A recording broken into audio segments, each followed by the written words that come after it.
Wetzel is not for everyone. For instance, sane people who can easily tell right from wrong are strongly urged to change the channel. Doctors Radio declared listening to Scott Wetzel can be hazardous to your health and can cause sickness, strokes, or wanting to take long walks on short piers. Feelings of agitation, dizziness, depression, frustration, and cold sweats are common when listening to Scott. You can have a bad reaction, such as confusion, redness in the face, teeth clenching, fist pounding, wanting to put a fork in your eye, and feeling the need to throw your radio out the window. Listeners have also reported increased swearing, trouble sleeping, and a strong desire to gamble. Truckers and drivers are urged to stay away. Learn from Jack from Arkansas. As for women, don't even think about it. Oh no, my nipples clearly got erect. You've been warned. Now, here's your host, Scott Wetzel.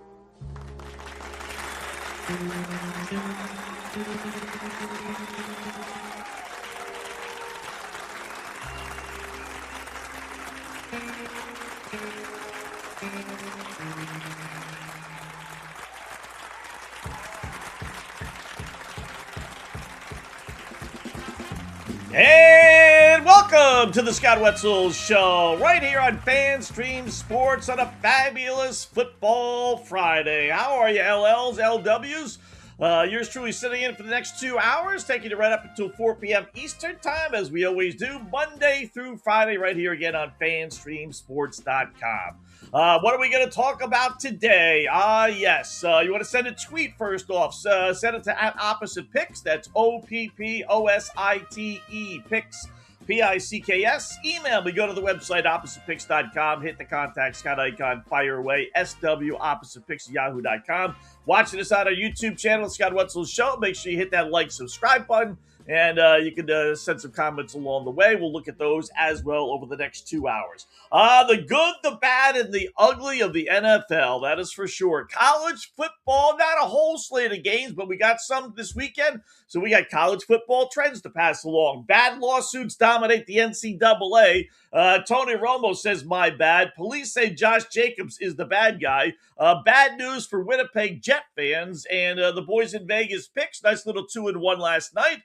And we got Marc Lawrence coming up. Speaking of the boys in Vegas, giving us some winners at 3 o'clock Eastern time. So plenty to get to. We got WNBA. We got the golf story that won't go away. U.S. Open, it's officially underway, but the main, stuff starts today and this weekend. And you got preseason football, more of that later on tonight. Really a great slate of Major League Baseball. I don't think maybe it was, who knows with Major League Baseball, but I don't think that the matchups we have this weekend were set up by accidents. I think they realized this was the last weekend without the NFL for the most part, and this is just like, all right, our last chance to have that one big home run. College football dominates next week, and then the following week is really the first weekend.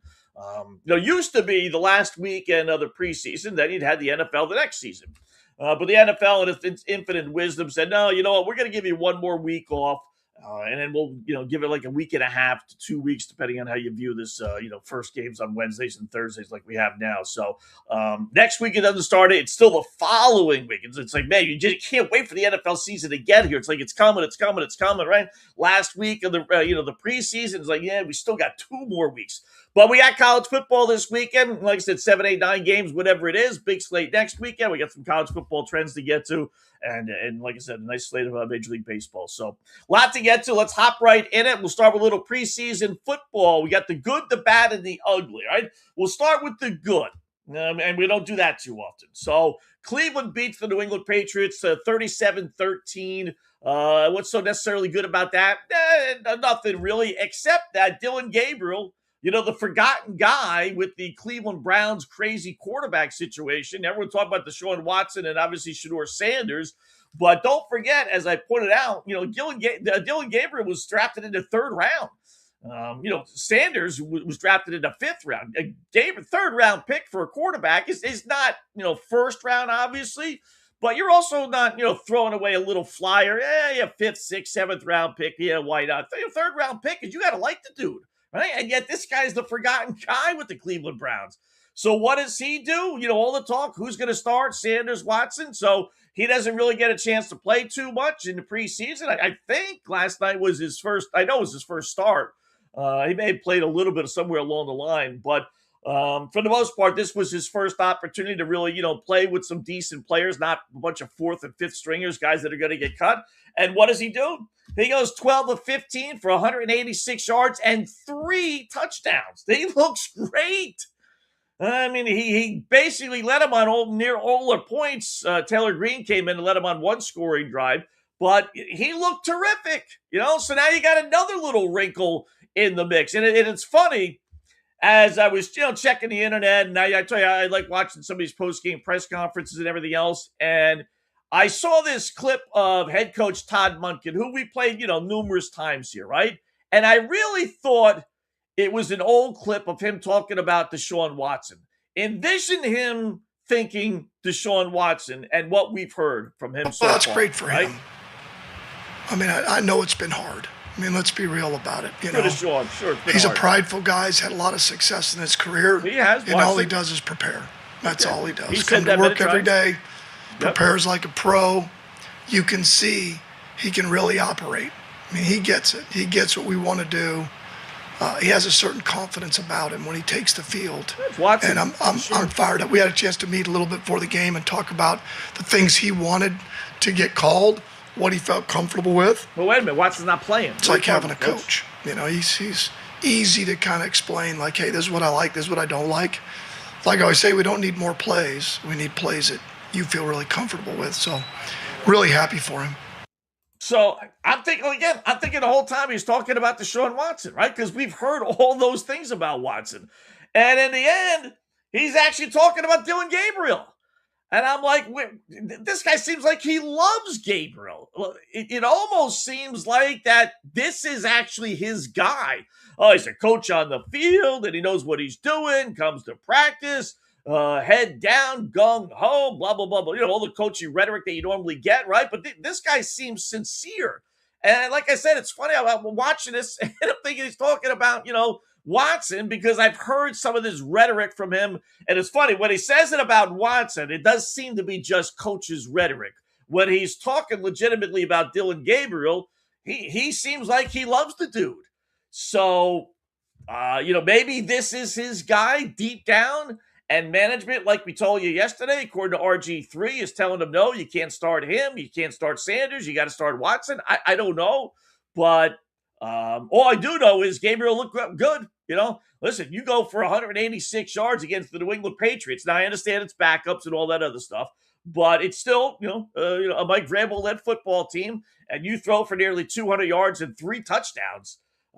That's pretty darn good. I mean, that should at least put you in the conversation, right? I mean, are they going to carry 4 quarterbacks? They certainly can't dress 4 quarterbacks. A lot of teams only, there are some teams, not many, but there are some teams that will carry only 2 quarterbacks and think, okay, you know what, if we need a third somewhere along the line, then we'll go grab one.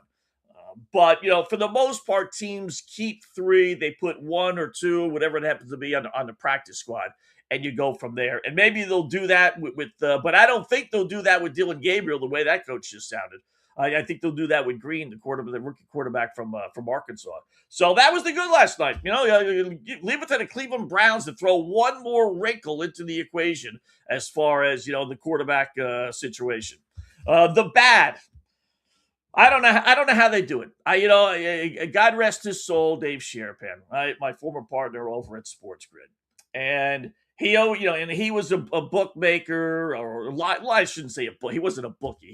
He created lines and stuff. Worked over in Caraco. This guy's been through it all and back, right? And I always used to bust his chops. Dave, I mean, how do they know, Dave? How do they know? And he swears up and down, Scott, they don't know. They don't know. No one knows squat. Or that's one of his famous, or was sadly one of his famous sayings, right?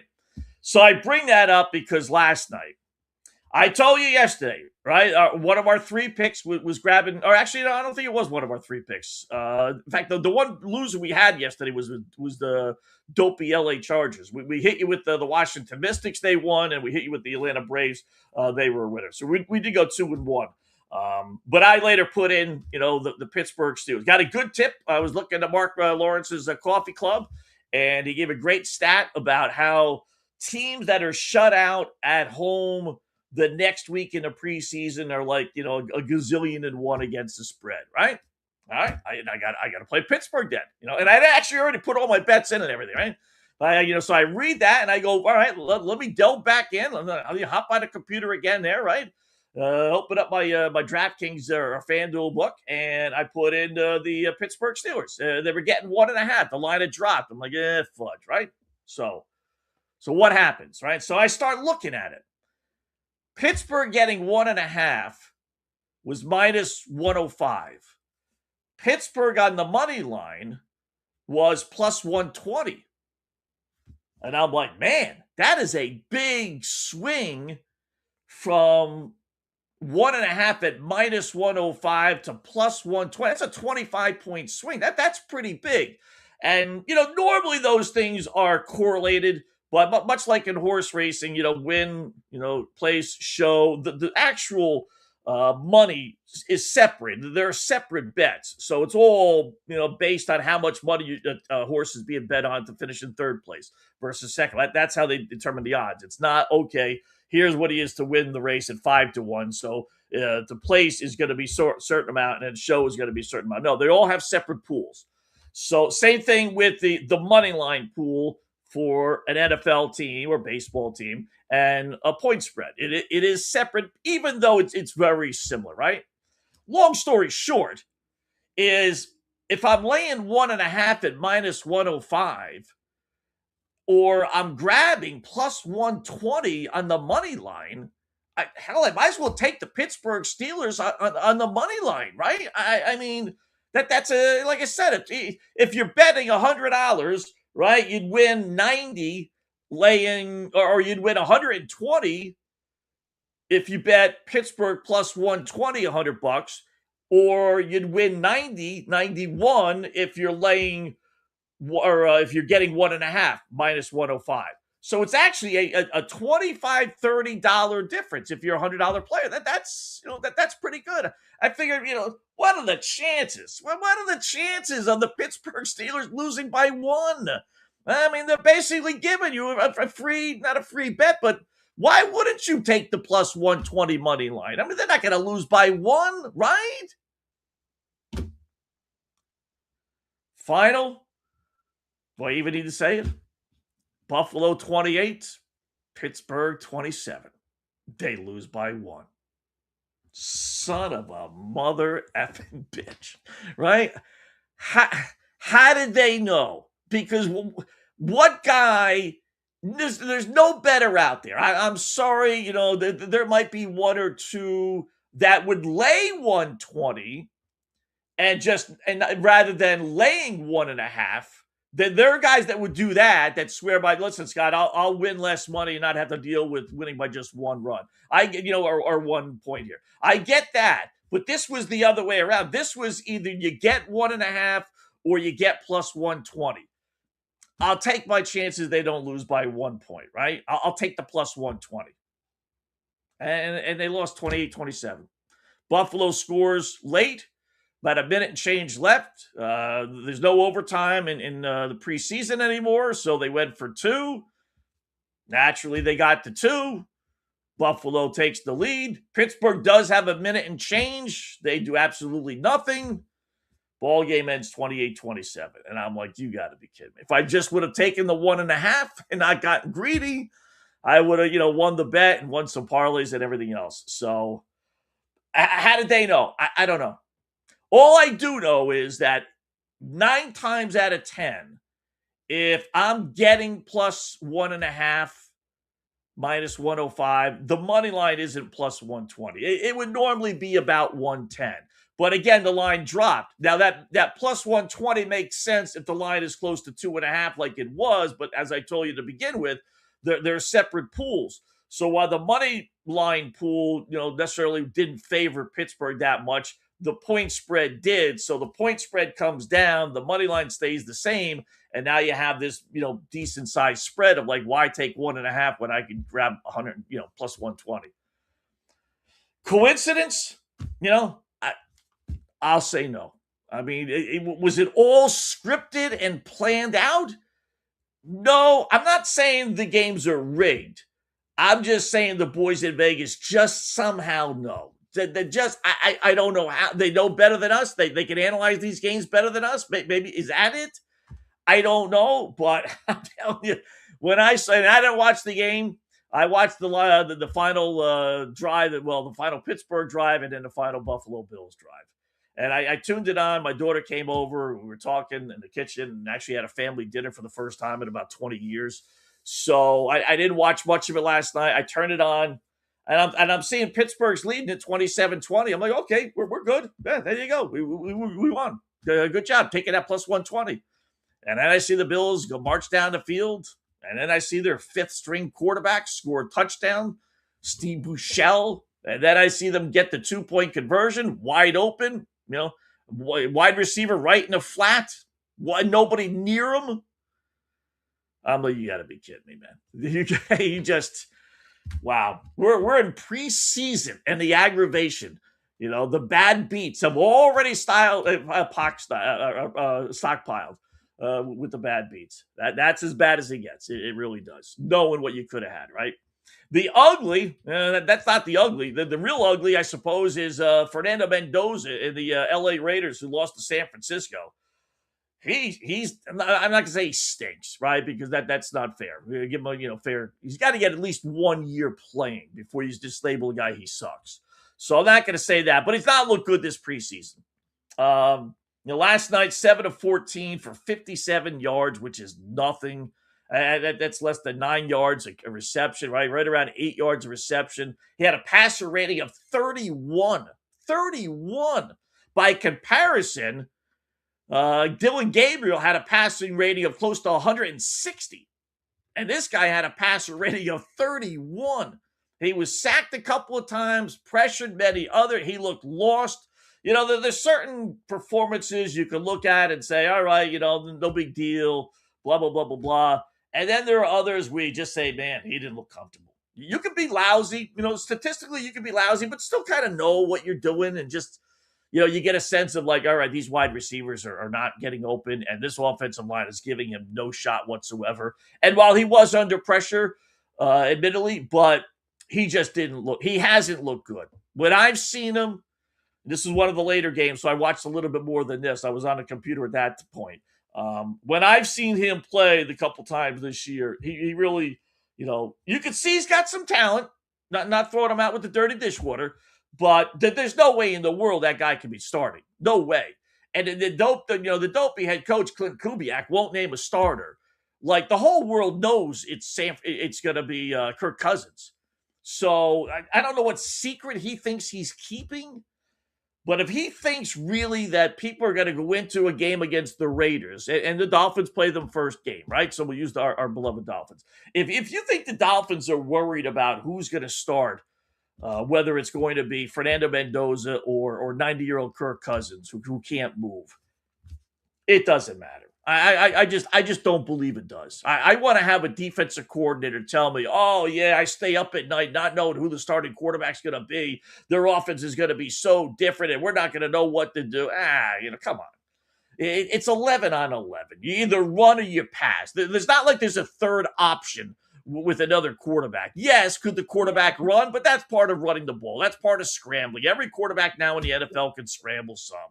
So if this guy is so worried, if he's so anal, and if he's so bought into just stupid head coaching rhetoric like this in his first head coaching job, when he's got something so obvious, hell, if he wants to be that tricky about it, then tell the world Mendoza's starting, right? And pull Mendoza and Cousins aside and say, listen, we're going to tell the world you're starting, but you know what? You're not. Well, why are you going to do that, Coach? Well, because we want to screw up the Miami Dolphins. We want to screw up the NFL. We think it's such a big deal that we're really going to go gung-ho on this, and we're going to tell them the wrong guy is starting. Or we'll let you start for one play. There was who was it? It was Russell Wilson and the Pittsburgh Steelers 2 years ago. That's why you got to be careful with these things. There was a goofy bet who was going to be the starting quarterback for the Pittsburgh Steelers. That's when they had Russell. They had, what's his face there, the former Chicago Bears, a quarterback who sucks. And then there was one more guy. I forget who the third guy was. And it all looked like it was going to be Russell, or looked like it was going to be that third guy. Who am I forgetting? And what happened was Russell started one play. He actually had the first play from scrimmage, and then he didn't play the rest of the game. So be careful with some of those goofy bets on who's going to be your starting quarterback, because you could lose a bet like you did there, even though you had the right guy. But anyway, he hasn't looked good.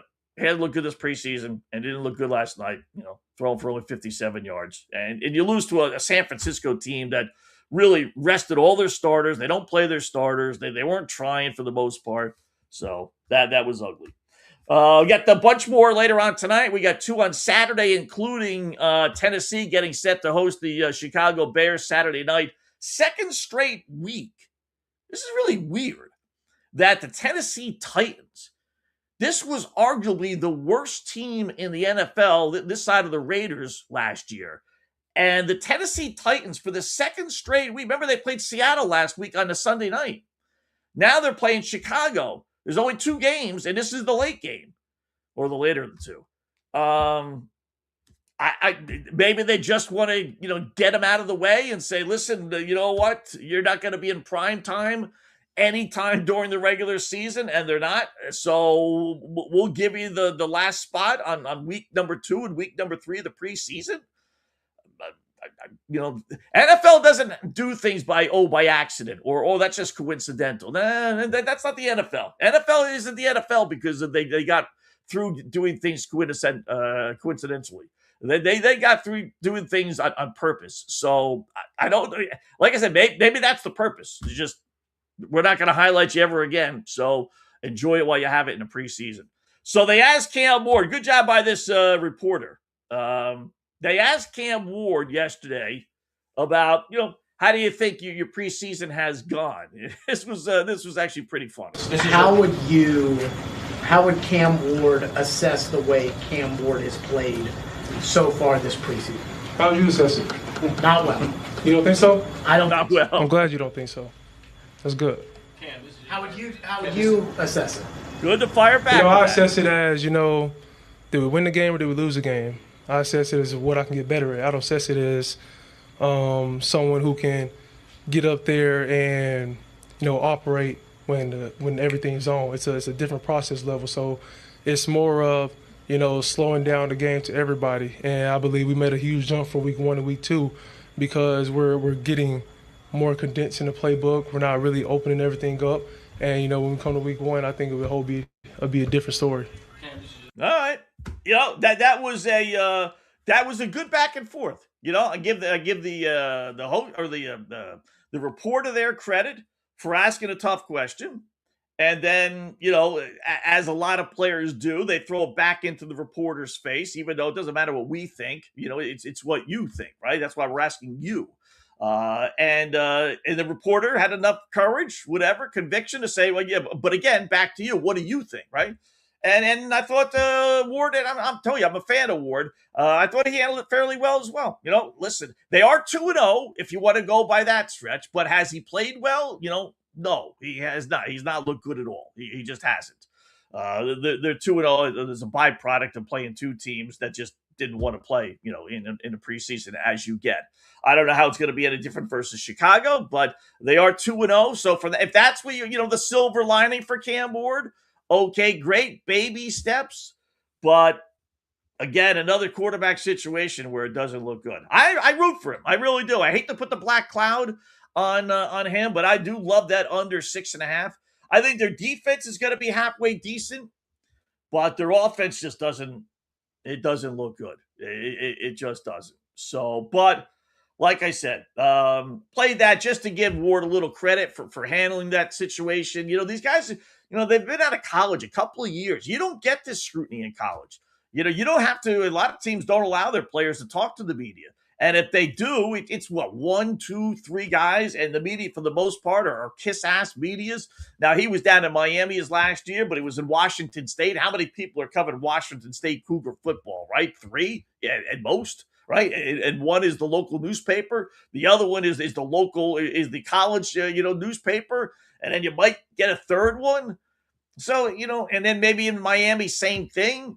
you don't get the all the eyeballs being thrown at you, and sometimes it takes a little while to to adjust to that. So I give him credit. He did a pretty good job, and we'll see Saturday night if he's any better. But to me, it hasn't looked good. It just hasn't. NFL announced that we got HBO Hard Knocks off-season returning. Giant fans know the last time they had an HBO Hard Knocks off-season before. They have the in-season ones.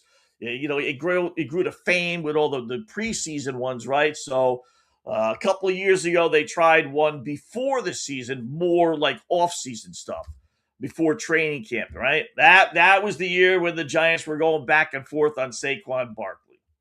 And that was the year that they caught the owner and the GM, Joe Shane, going back and forth on whether they're going to pay Saquon. And then the owner came in and said, man, he better not be going to the Philadelphia Eagles.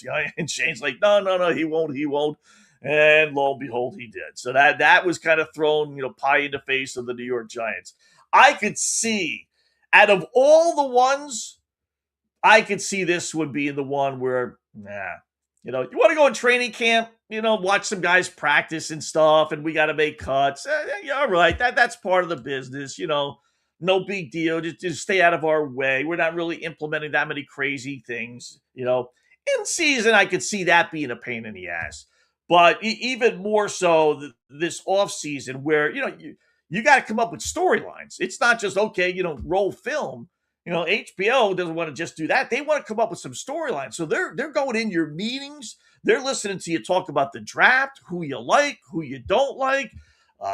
Same thing, evaluating players. What positions do you need help with? And that's a lot of inside scoop. Great for the fan, but I could see organizations really not liking this at all. I mean, how much money are they making?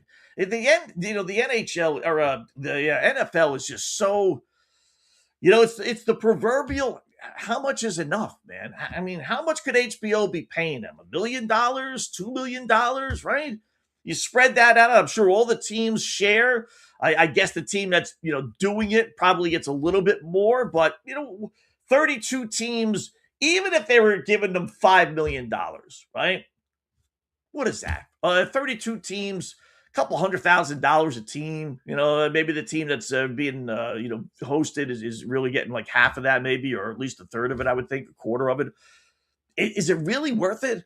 There can't be an organization out there that raises their hand and say, yes, we want to do this. But I'm surprised they do. I think, like I said, fans like it. I like it. I haven't watched Seattle's this year. I am kind of bored with the training camp one.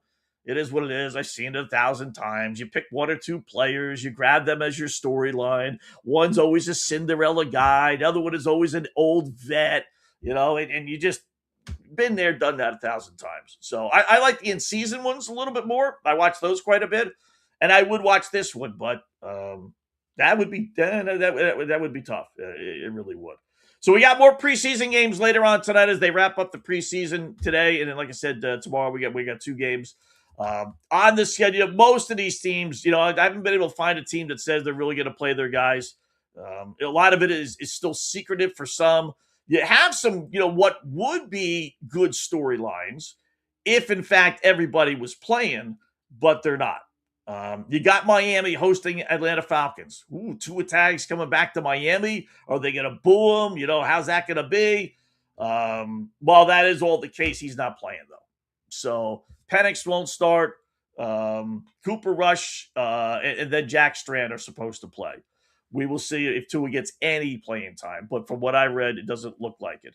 Although I did write a note there. Stefanski, Atlanta starters will play against Miami. All the others will.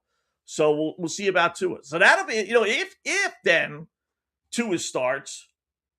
You talk about, we did this last week with Rafi Devers in San Francisco with the Red Sox. I would be shocked beyond belief if Tua got cheered. Now, there's probably only going to be about 15,000 people there, right? If that, right? But there's no doubt in my mind he's going to get booed. If he's actually, starting or when he comes into the game. Absolutely. Nothing against him. He didn't do anything, against the organization. It wasn't like a Rafi Devers thing, or he wanted out, or he just stunk. That's all. He was just awful for the last couple of years. I think they did like him originally. He had a couple of decent seasons, but last couple, and it was so bad last year. Yeah, he's definitely going to get booed. You got Houston and Carolina. Dave Canales, head coach of Carolina, says his guys won't start. Giants and John Harbaugh, aren't saying. Jets aren't playing anybody. Not that they have anybody to play, to tell you the truth. But Seattle, Kansas City, no Patrick Mahomes. Garrett Nussmeier, the LSU quarterback, is going to start instead. Cincinnati starters won't play. Philadelphia starters won't play. Minnesota's hoping to start J.J. McCarthy, but he has an ankle injury, so I'm guessing he's not going to play. And Denver in that same game, Bo Nick's not supposed to play either. So it's really these games are tough. They are, because you got third and fourth stringers, and so it's hard to really it's hard enough to evaluate the would-be starters versus the backups. So. But you got college football anyway. But we'll throw a couple of plays out, before everything is said, and then we'll see if Mark has any good thoughts on some of these games. College football, though, it does start this weekend. I'll have some trends coming up here in a little bit. We got some more baseball stuff to get to. Really, like I said, a real good weekend. We got Josh Jacobs. I want to talk about that, and nice pitcher performance by Chris Sale, and a reason, several of them, on why the LA Dodgers, as I've been telling you, I got more ammunition on why the Dodgers are not, by any stretch, a lock. These numbers are going to really alarm you with the LA Dodgers, who got blanked 1-0 by Chris Sale and the Atlanta Braves yesterday. We will get to that when we come back. Hour number one, we got Marc Lawrence coming up in about a half hour as well. So hour number one in the bag here, in the works, right here on the Scott Wetzel Show on FanStreamSports.com.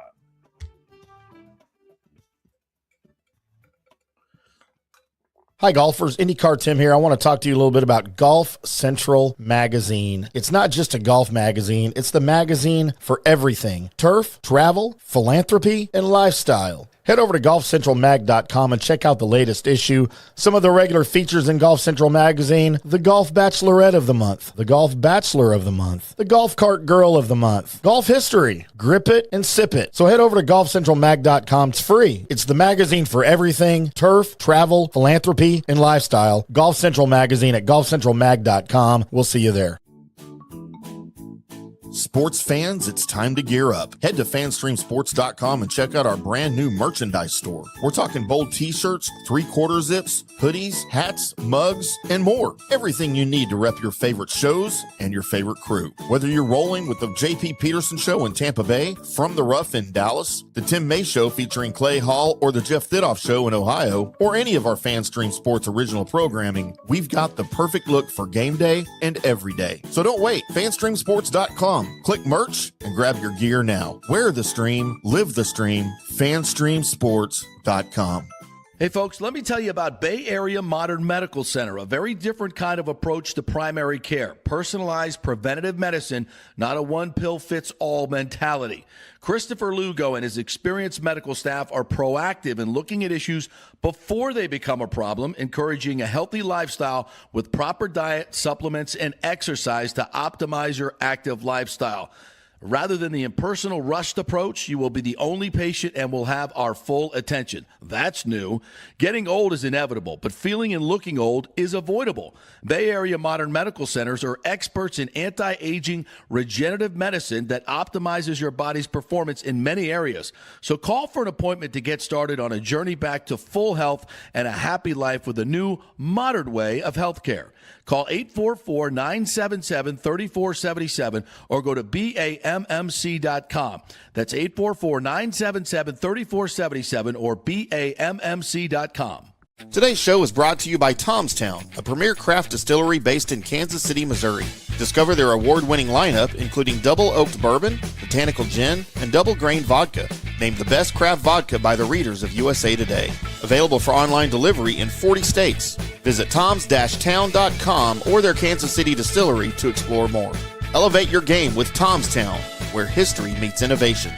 Please enjoy responsibly. Orion Golf Management Solutions. Orion Management Solutions has tailored its service packages just like it tailors its approach to customers. Some owners need more supervision, while others need periodic assessment of their short-term and long-term strategies and programs. Orion can be called in to develop a business plan with the existing staff, or we can assist with the daily management of a facility or event. Either way, we make sure the client is satisfied and understands the direction the facility needs to go in order to achieve the owner's goals. Orion Management Solutions can help with owner assistance service solutions, daily course management, business plan development, monthly operations, or as-needed consulting services. Whatever your need, Orion Golf Management Solutions can help. Check out oriongolf.com. Let's go! Right now, back to the show on FanStream Sports.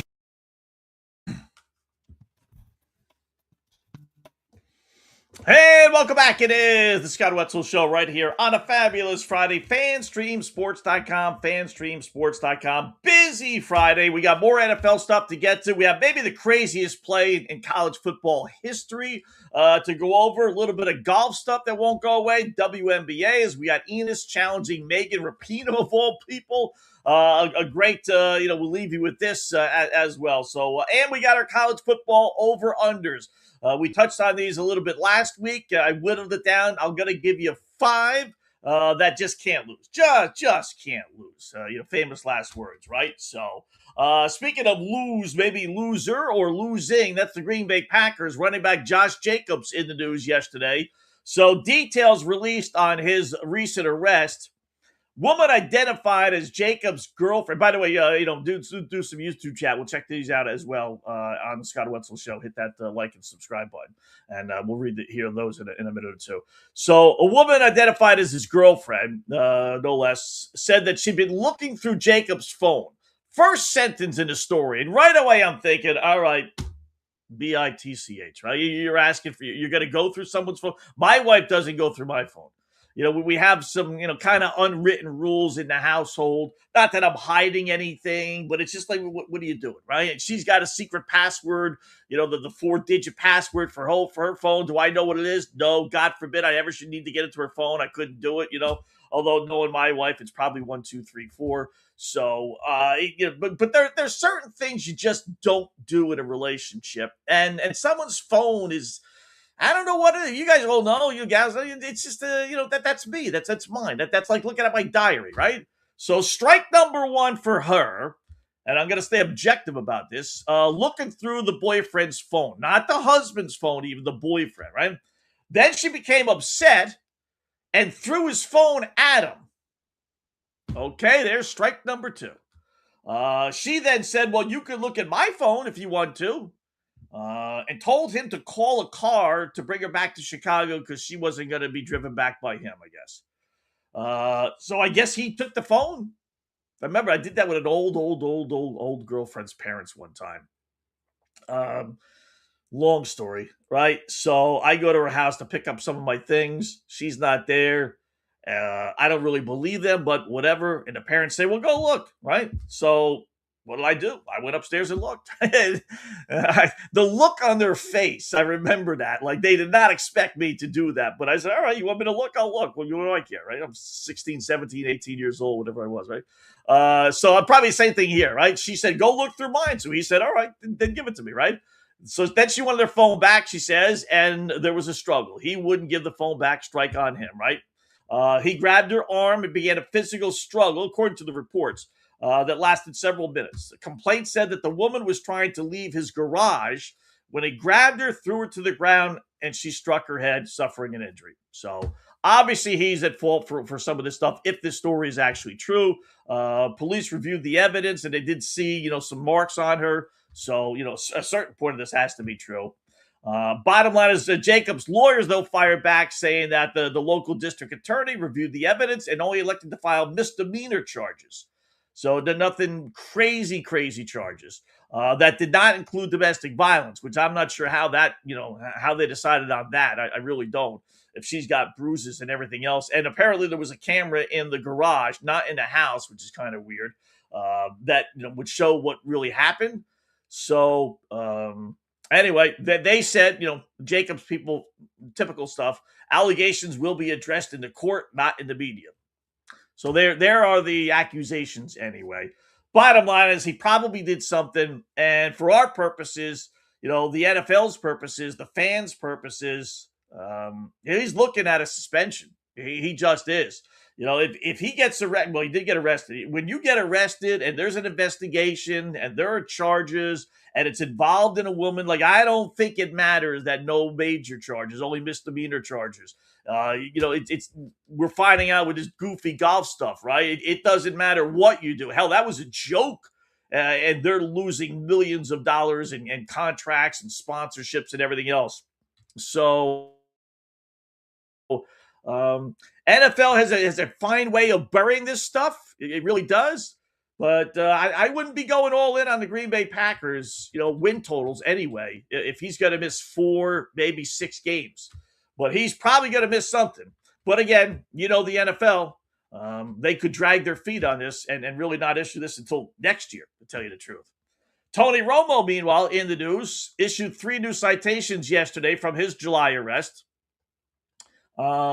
Unsafe passing on the right, first offense OWI, and then possessing open, beer cans or liquor, whatever he had in the car. But again, I'd like to know, open does not mean necessarily anyway, like an open bottle of booze.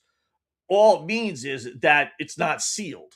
So I could have an open bottle of whatever, Johnny Walker in my back seat, never opened. That's fine.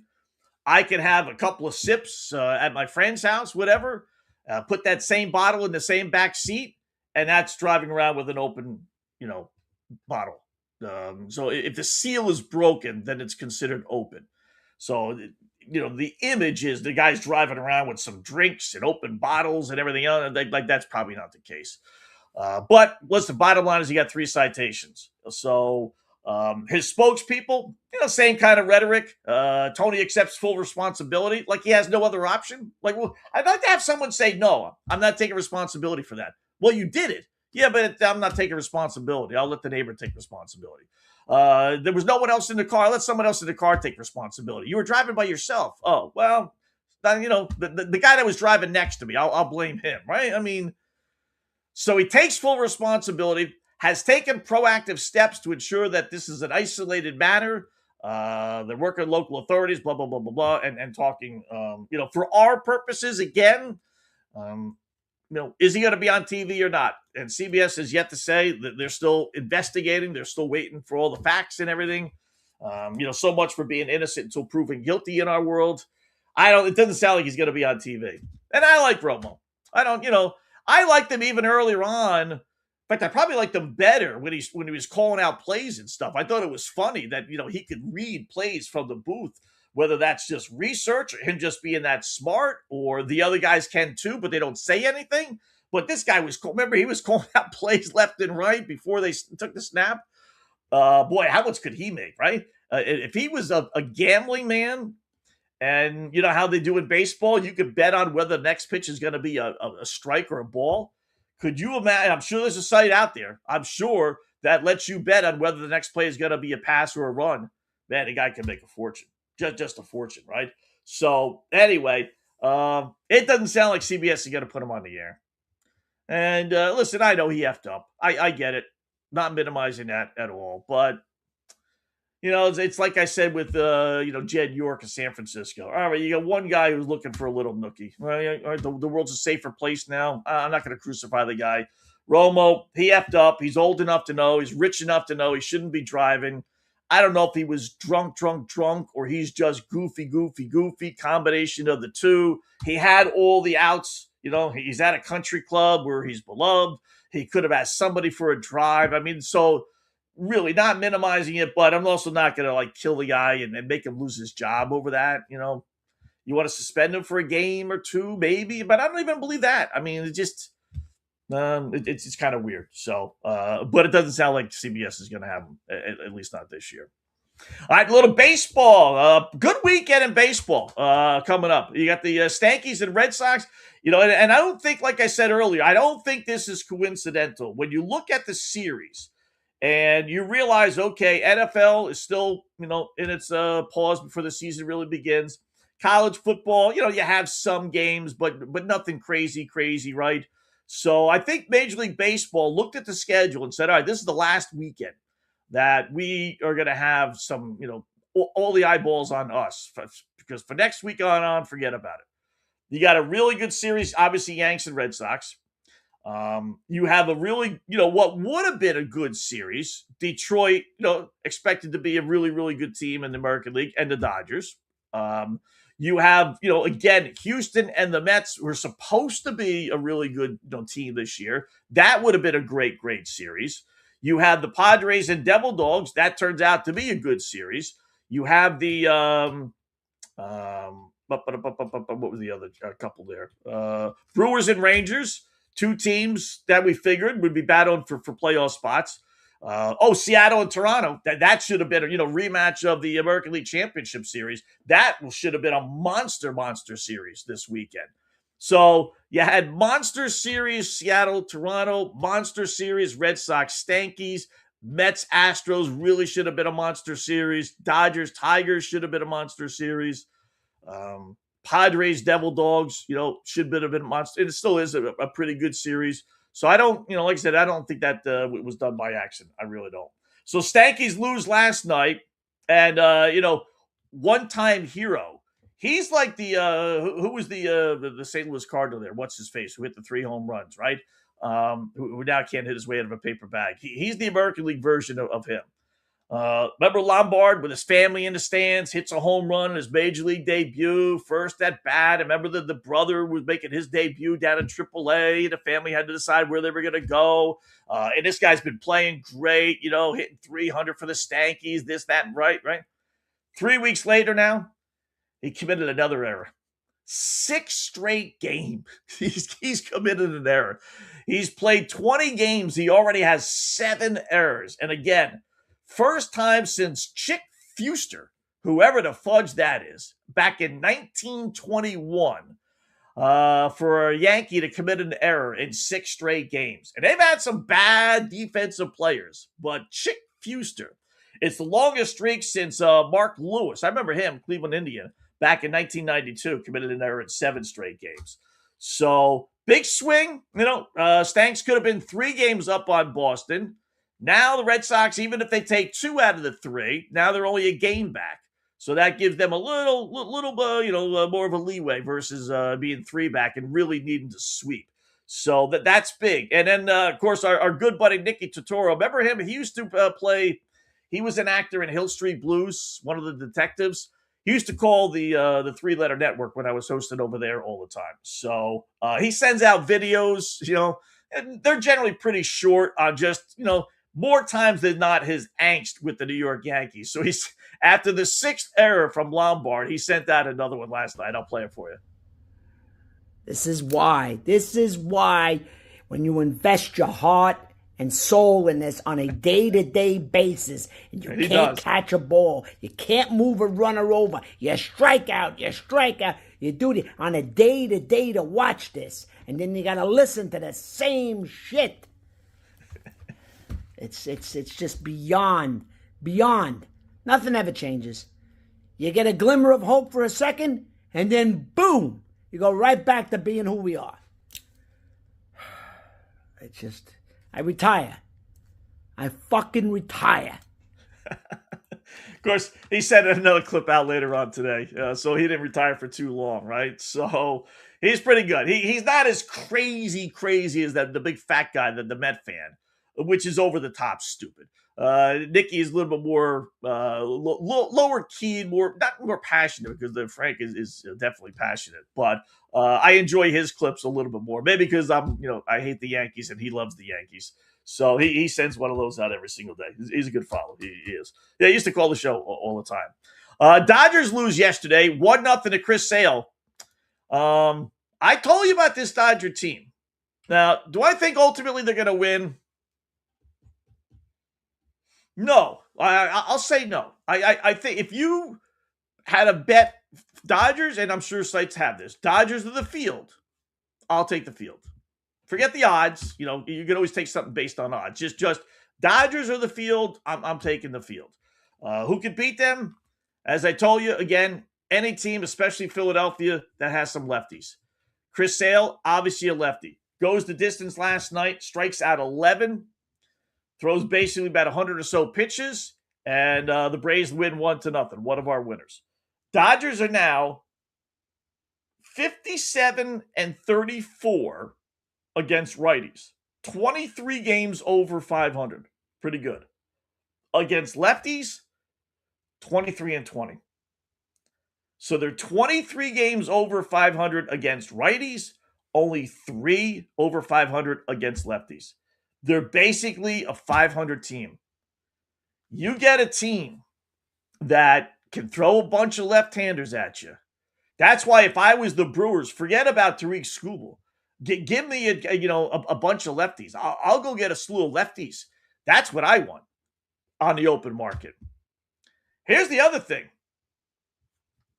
These numbers are real. If that number doesn't shock you, how about this?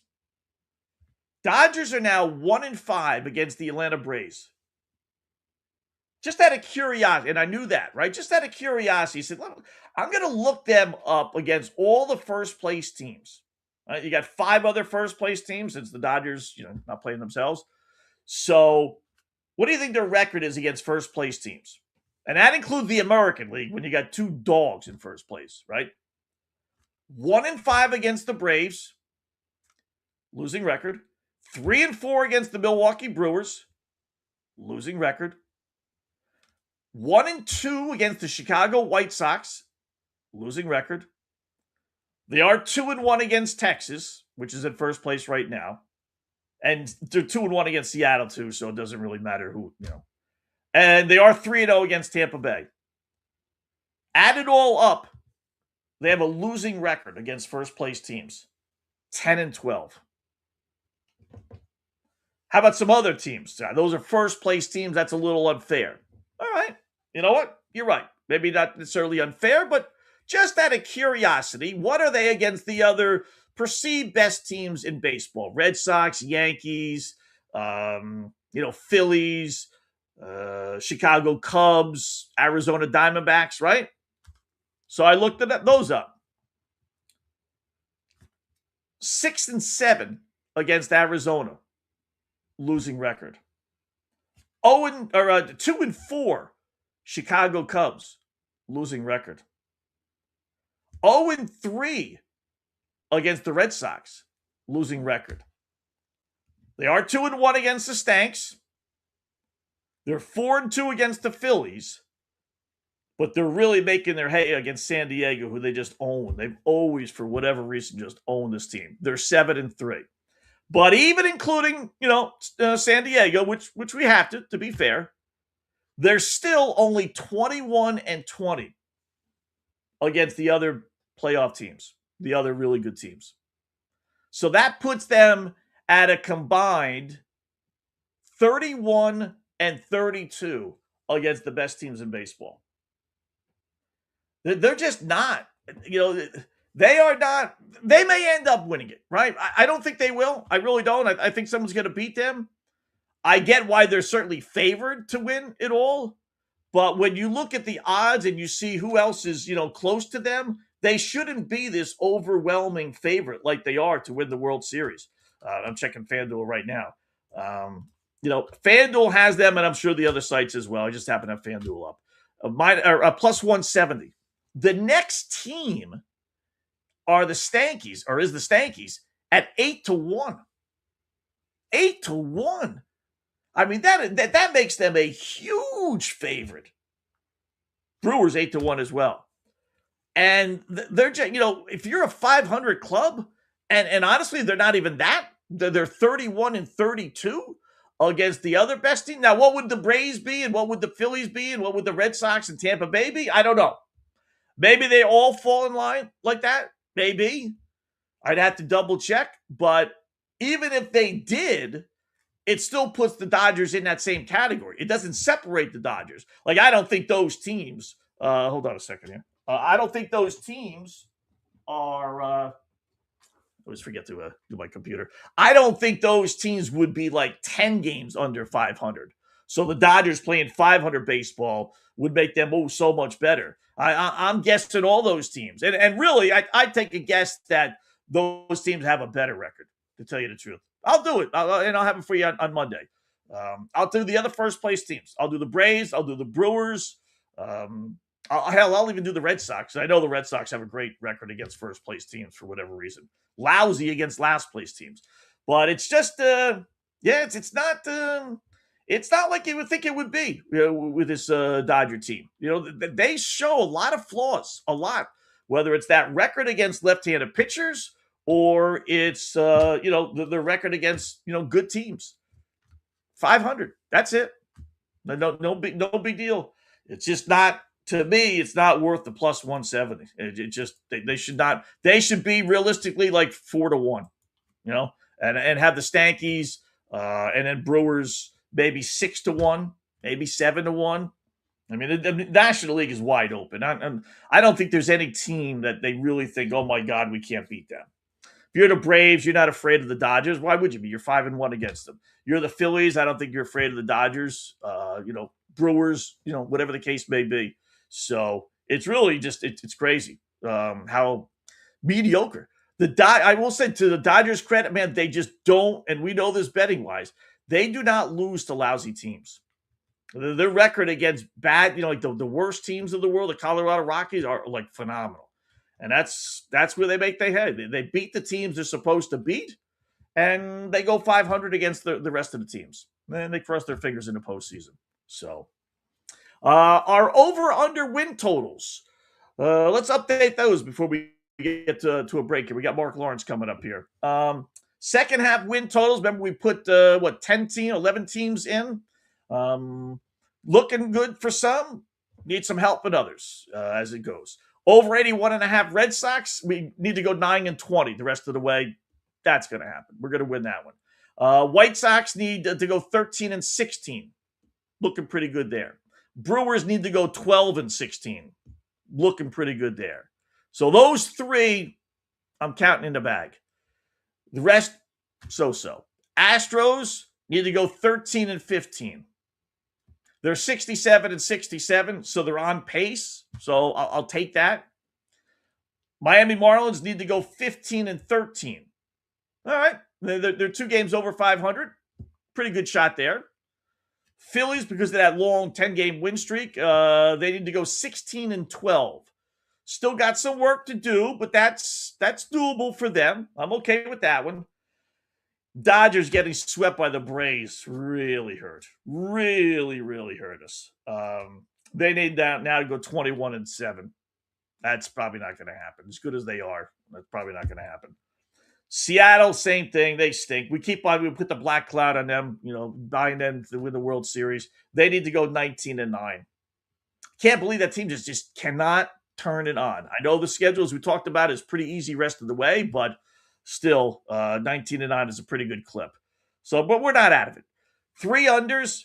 Mets would need to go 12-16 to finish over their 71.5. Okay, they are playing better ball, but I don't, we got to, I could see 11-17 for this Mets team. Colorado needs to go 12-16. They're not doing that. So that should be a winner. And Atlanta, again, that Braves series with the Dodgers. Oh, it just killed us. That would really that hurt us twice. They only now need to go 13-15 the rest of the way. And they were struggling too. If they could have gotten swept, that really would have put us in a good spot. So we're in real good spots with the Red Sox, White Sox, Brewers. Pretty good spots with the Astros, Marlins, and Phillies. Tough spots with the Dodgers, Mariners. And in our unders, we're pretty good spots with Colorado. So with the Mets. And we need the Braves to go on a little bit of a losing streak here. So we're looking at like 7-4, realistically. That's not too bad. We're not too bad. We'll update this next Monday over the weekend. And as I said, I always like to give these bets out, and I always like to follow up on these things just to, let you know that we're just not throwing things out and not keeping track of them. So hopefully, realistically now, I was hoping to go 11-0, but 7-4 I think is doable. I'll take that. Not the greatest, but certainly not the worst in the world. So quick little break, 1 hour in the books. We got Marc Lawrence, playbooksports.com, joining us in just a couple of moments. We'll go over some college football things with him, some NFL as well. I got some more college football stuff. I got run down all the games. I'll give you all the trends for this weekend's games. And we got some more Boys in Vegas picks and a little hockey talk today with the Winnipeg Jets and Connor Hellebuck asking to be officially, we all knew it, but he officially sent it out there that he does want to get traded from the Winnipeg Jets. So we'll talk about that next hour as well. Marc Lawrence, playbooksports.com, coming up next. So keep it where it is, the Scott Wetzel Show right here on FanStream Sports. Hi, golfers. IndyCar Tim here. I want to talk to you a little bit about Golf Central Magazine. It's not just a golf magazine. It's the magazine for everything. Turf, travel, philanthropy, and lifestyle. Head over to golfcentralmag.com and check out the latest issue. Some of the regular features in Golf Central Magazine: the Golf Bachelorette of the Month, the Golf Bachelor of the Month, the Golf Cart Girl of the Month, Golf History, Grip It and Sip It. So head over to golfcentralmag.com. It's free. It's the magazine for everything: turf, travel, philanthropy, and lifestyle. Golf Central Magazine at golfcentralmag.com. We'll see you there.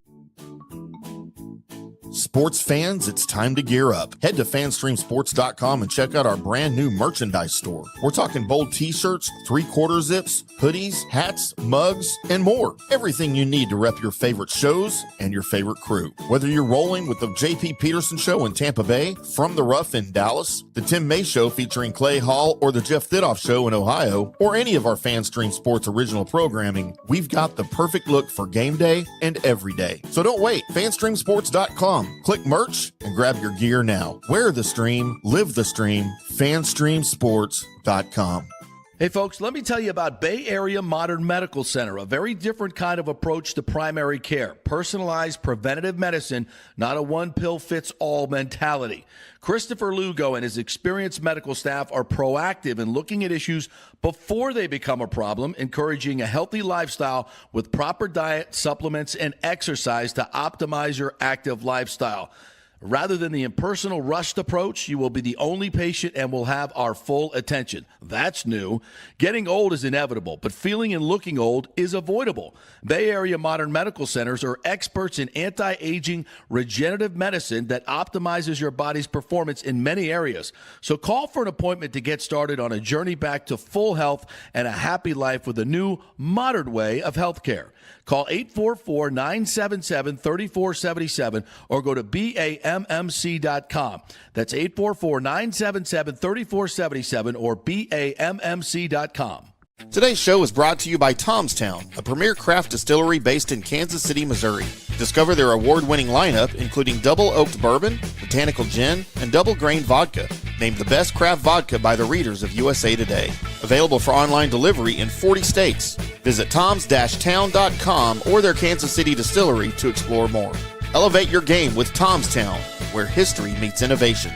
Please enjoy responsibly. Orion Golf Management Solutions. Orion Management Solutions has tailored its service packages just like it tailors its approach to customers. Some owners need more supervision, while others need periodic assessment of their short-term and long-term strategies and programs. Orion can be called in to develop a business plan with the existing staff, or we can assist with the daily management of a facility or event. Either way, we make sure the client is satisfied and understands the direction the facility needs to go in order to achieve the owner's goals. Orion Management Solutions can help with owner assistance service solutions, daily course management, business plan development, monthly operations, or as-needed consulting services. Whatever your need, Orion Golf Management Solutions can help. Check out oriongolf.com.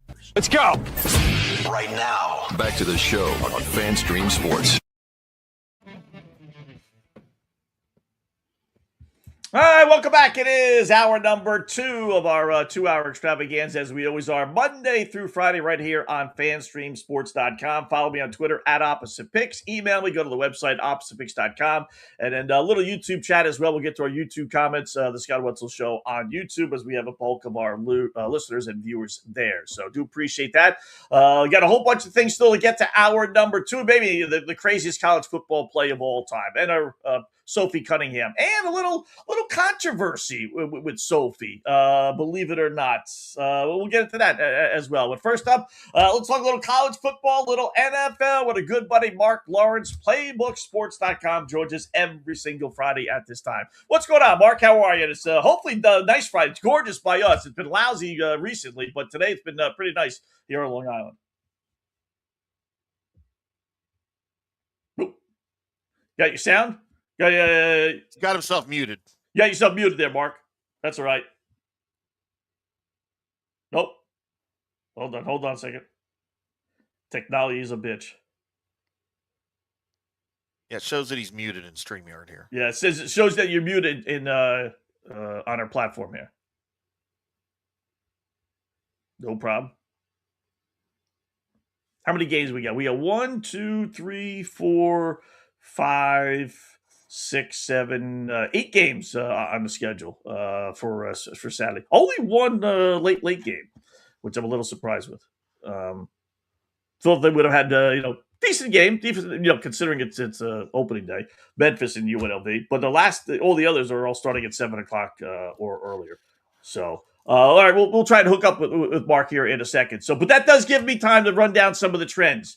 Right, first game on the board is North Carolina and TCU. That's the game that's played over in Dublin, Ireland. We all know last year, Bill Belichick's first year, and 4-8. Nothing. I mean, between the girlfriend on the sidelines, who's suspiciously in the background now, but between the girlfriend on the sidelines, Belichick's first year, Michael Lombardi being let go. I mean, it was a colossal disaster. It just was, right? So, but they bring in Bobby Petrino as their new offensive coordinator. Right? They only average 19, less than 20 points a game, which in college is not obviously good. Bill brought in 60 new players and hopefully, a new attitude and a new, better performances. So, Mark, you there? Yes, I am, Scott. How are you doing? There you go. Hey, good, Mark. How you doing on this Friday? Other than being a technical wizard, I'm doing really well. Thank you.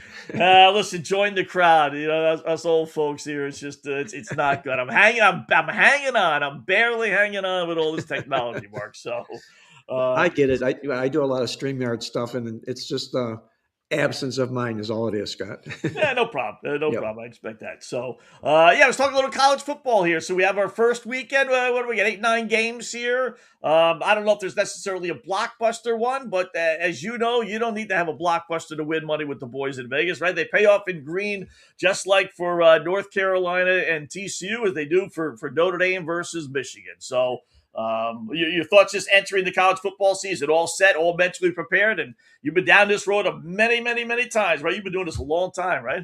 I've been doing this a long, long time, Scott. I'll just say this: greater than 40 years. How's that? Greater than 40 years. That's good. That's a good way of putting it. But if I've learned, go ahead. I'm sorry. No, go ahead. I say if I've learned anything over the course of those years, it's very, very vital to be patient in the first week of the college football season here. Everybody wants to jump in the water. You don't know how deep the water is. You don't know how these teams have changed complexions, especially in the age we live today, with the transfer portal, the NIL, everything and so forth and whatnot. I'm ultra conservative the first week of the college football season here. If I make a play or two, that will be probably a play or two that I should not make, is what I'm saying. Yeah. Do you remember, just go back to heyday, you're not necessarily, maybe you're not first bet, but what got you into the gambling scene? Well, kind of going backwards here a little bit. When I was a kid in high school, my father was an auto mechanic, and I used to, after school, go there and clean the parts and do the tools, and he would go over to the beer joint across the street. Well, the lady who owned the beer joint was a bookmaker. And at the time, the Triple Crown was running, and there was a horse called Silky Sullivan, and I loved the horse. And I asked her deeply, let me bet on this horse. Let me bet on this horse. Scott, I'm making $10 a week doing that. Right. I bet the $10 on Silky Sullivan, and he's still running. Okay. I said to myself, what on God's green earth did you do? You have to know what you're doing. Just don't dump in the water on a hunch. And that's when it got me started. That and the fact that in high school, I never had to really study. I kind of had a photographic memory, and I would always read the gold sheet during study hall. Sure. And reading the gold sheet kind of really pushed me towards this way, because I loved history, I loved math, I love music too, but it all goes together: history and math and sports handicapping. Wow, that's pretty cool. I'll give you mine real quickly since we're chatting, right? Mine was as a little kid. My dad was a big conspiracy guy, Mark. Everything was fixed, everything was rigged, right? The whole right. I'm like, Dad, come on. So Alabama's playing Illinois, if you remember. I think it was the Liberty Bowl. Last game for Coach Bear Bryant for Alabama. Okay, right? And my dad's like, they were like 5.5 or 6.5 point favorites. And my dad, this is rigged. They're not going to let him lose in his last game. It's rigged. It's rigged. It's rigged. We got to call up our local Louis DeLip and bet Alabama. And I said, listen, Dad. I said, all right, you know what? Let's just say it's rigged, right? They're not going to rig it so even back then when I was like 6, 7, whatever I was, I said, they're not going to rig it so Alabama covers the spread. But maybe they win, but they're not going to cover the spread. Let's bet Illinois, right? And he's like, So we call up the local Louis DeLip. We bet Illinois. The guy says we were the only people out of all his clients, and he probably bet 100 clients, we were the only ones that bet Illinois. And if you remember right, Alabama did win. I think it was like 17-13, but they didn't cover the spread. So he was waiting for your call, Scott. He was waiting for your call. Exactly. Just balance the books, please. Yeah. Put it in twice, 3 times as much. That's a great story. It also goes to being contrarian in handicapping. Yeah. And the people that are successful are largely contrarian. You're not following the public. You're not following the square moves. You're looking for value. And you had a lot of that in that Alabama-Illinois game. Very, very contrarian play. Yeah, definitely. All right, we got TCU. Speaking of TCU, North Carolina, that's one of the games on the board that opens up the season for all intents and purposes. The line side opened up at maybe 5.5, 6.5 mark. I've seen it go up to as high as 9.5, kind of settle back into the 8.5 range. What do you like in this one, if anything? Well, I think what the key factor here may be, we're going to find out what Bobby Petrino's all about, the hiring of him, because North Carolina needed infusion of offense like a vampire needs blood. They brought him in, not the best personality, not the best person as a human being, but they needed a spark. North Carolina did. I think Bill Belichick's going to learn, hopefully, what he didn't do last year and correct his ways and means and all that stuff. I'm not going to bet him until he proves to me that he can coach again or coach teams that can win football games again. But don't be surprised if they don't put up a little bit of an offensive spurt in this football game here to justify the hiring of Bobby Petrino. All right. How about the one I'm really looking forward to? There's actually a couple. I shouldn't say that. But one of them, North Carolina State and Virginia. Game was supposed to be played in Brazil. But the organizers, screwed that up. So now it's back to being in Virginia. So it's a home game for the Cavaliers. 2 really good teams. I think 2 teams that have a chance. The winner of this one really, I think, has a decent chance of maybe causing some noise in the ACC and maybe even nationally getting into the college football playoff. I like NC State real well this year, Scott. You take a look at what they did last year. They closed like a freight train, and they were so totally under the radar, that football team was. Real good head coach there. Never, ever hardly gets out-coached. This is a big conference game to open the football season here. That's huge as well. Virginia, maybe you can say arguably overplayed a little bit last year, came out of nowhere, to double-digit win season here. I think this is a North Carolina State football game where they stay in it ugly, they pull the upset, they leave with the win. All right. I like that. In fact, I saw that line drop down to like 4.5, and that was close to 5.5, 6.5. So the money's on our side. How about I am curious for this game, believe it or not, if anything else, just to see what North Dakota State can do with this new FCS level. We've seen teams have some success. The James Madisons, Liberty, if you remember way back when. We've seen some teams falter, but they're making the big boy jump up. They're hosting Jacksonville State. Moment of truth, if you will, for North Dakota State. They're laying a touchdown, so even though they are at home. So that's a pretty fat number. But North Dakota State and Jacksonville State, anything on that? Well, this is the game, obviously, the Bison have been waiting for a long, long time. When you step into the league with the big boys, they've won 27 straight home openers, has North Dakota State. You don't see them losing this football game. The question is, can they stay over the number in this contest here? I wouldn't want to be taking the points in a game like this because they're both going to be geeked. But, North Dakota State's going to be geeked to the max in this football game. I would only look at them in this football contest. Yeah. Do you look to see, these goofy games like this? And I am, like I said, Mark, I'm curious to see if they can compete at this level, but I think they can. I think those, I'll call them 1AA. I'm old school, right? Those 1AA, the good ones, they're not that far off from the Jacksonville States of the world, right? No, not the good 1AA schools are not. Right. No. there's a fine line that separates them, and the only one is the invite that the school's got to be an FBS team and not stay as a FCS team or a Division II type football team. Very, very fine line, as you say. Yeah. What are you looking forward to for the college football season? Any teams that you just are curious about, or you think are so really good they should be a little bit more of an overwhelming favorite than what they are right now? Anything along those lines? I'm a little bit surprised that Texas is not getting as much love as I thought they would be this football season here. They spend more money than any team in college football this year to put that football team together.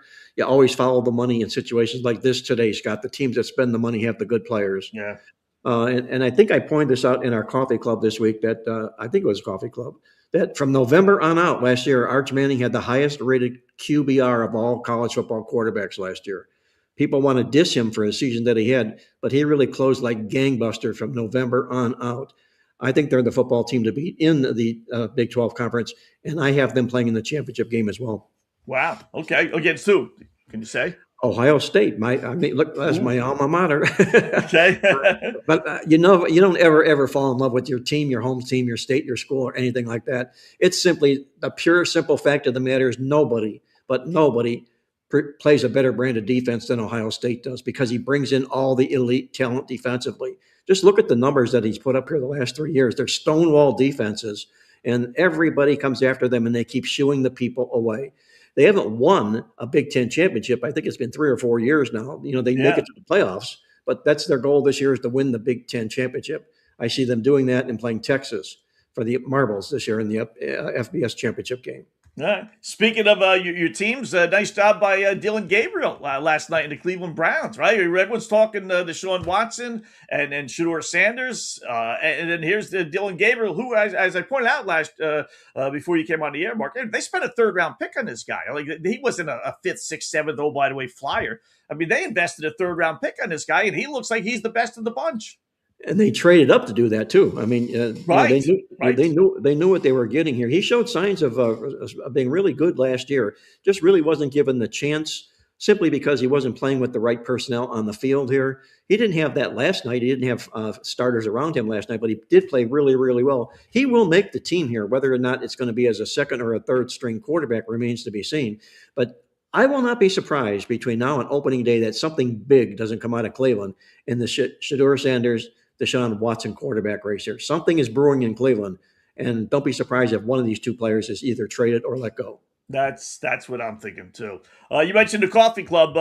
Good article because I kind of like this team. I know their schedule is brutal. It just is. But they point out in the coffee club today about the Arizona Cardinals, a team that history says should be on the rebound for this year, right? Well, history says they should be on the rebound this football season here. The problem is the personnel that they have to do it with. They made quite a few wholesale changes here. Kyler Murray's gone, which is probably better for the football program here. But there's a lot to like about this Arizona team. They're the kind of team, Scott, that people are going to play. They're going to be sneaky. Teams are not going to play. They're going to obviously play more down to their level than they are up to their level here. And I think you watch and see by the end of the year, Arizona Cardinals will cash more tickets than they lose. I think so too. I think offensively too. Bet their either game totals or team total over. Their offense is as good as they get just a little bit of quarterback play out of Jacoby Brissett. I think he's like halfway decent.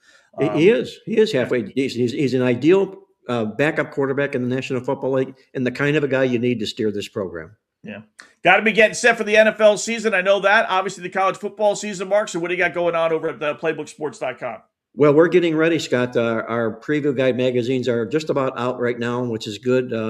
For whatever reason, we had a big rush this football season here. Amazon did a great job selling these magazines. Now, it wasn't through us. It was through our newsstand affiliates.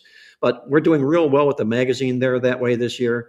And we also have a new design website, which is a lot easier for people to use. Anybody that subscribes to anything I do, whether it's my service or publications for the season, will get that coffee club free in your inbox every morning at 6 a.m. Eastern sharp. Cool. It's got a bunch of nuggets for the action, whether it's baseball, whether it's football, college football, NFL. It's got it all there. So it's nice little startup to the day for sure. Mark, great job as always, man. Do appreciate it. Good luck with the plays this weekend, and we'll talk again next week. Hey, enjoy the game, Scott. The pig is in the air. Have a great weekend. It is. Yes, it is. Thanks, Mark. Bye-bye. All right. All right, there you go. Marc Lawrence, playbooksports.com. So we got a couple of college football games out of him. But I saw his newsletter today. Those are the ones that he was playing. Like I said, there's only 8 games, right? So he takes it a little slowly, as I fully understand.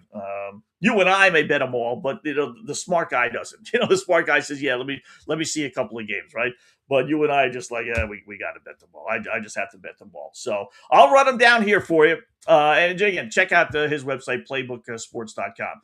So TCU, North Carolina. I think there are a couple of games here that, maybe not the wrong team is favored, but in the case of TCU, I don't think that should be a 9.5-point favorite. They lost their starting quarterback. It's not the same TCU team from last year. The quarterback went to Indiana. They brought in a guy from Harvard, Jaden Craig. Now, he may be pretty good, but going from Harvard, which literally, if you've ever been to an Ivy League game, is basically glorified high school football. My nephew went to Columbia. It really is. It's nothing special. And now you're gonna throw him to the fire. You talk about like these 1AA teams going to the FBS level here, or FCS level.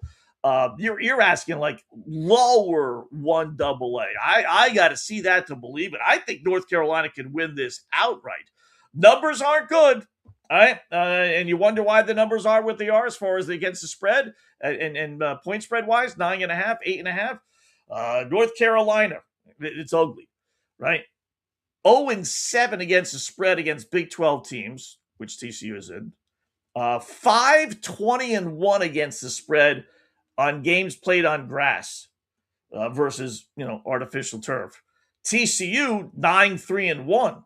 On games played on grass. So you got one bad team and against one really good team. So sometimes you just got to throw that stuff out the window. And I'm going to believe in Belichick. He last year was so embarrassingly bad. He could have just left. He could have just said, it's not for me. He didn't. He brings in Petrino. I can't help but think that offense is going to be that much better. And now I'm going up. Now Bill Belichick versus a quarterback from Harvard. And you're telling me he's not going to be able to come up with a game plan to stop him? I think North Carolina wins outright. I'm definitely going to grab them plus the 8.5, 9.5. San Jose State to USC, it's 33.5. What do you do with games like that, right?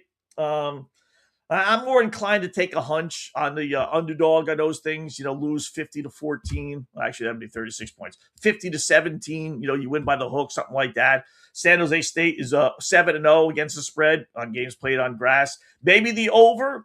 San Jose 7-3 over their last 10 games last year. USC 27-9 over their last 36 home games. That's a pretty good number. They have no problem running up the score under Lincoln Riley, who's entering year number 5.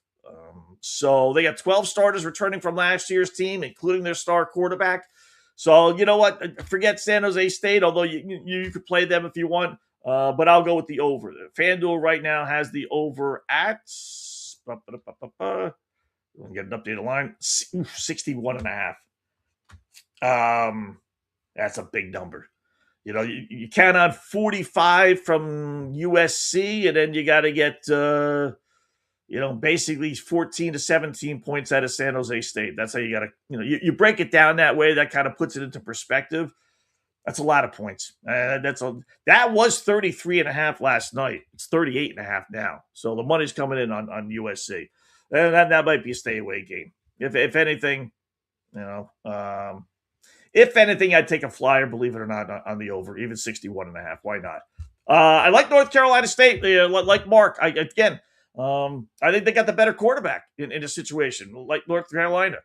They got C.J. Bailey entering his 3rd year as a starter. You never, ever, ever see that in college football anymore. But year number 3, he's thrown for 3,100 yards and accounted for 31 touchdowns last year alone. Meanwhile, you got Bo Prabula. He sucks. Transfer, he was a backup at Penn State, if you remember, for a couple of years. Went to Missouri last year.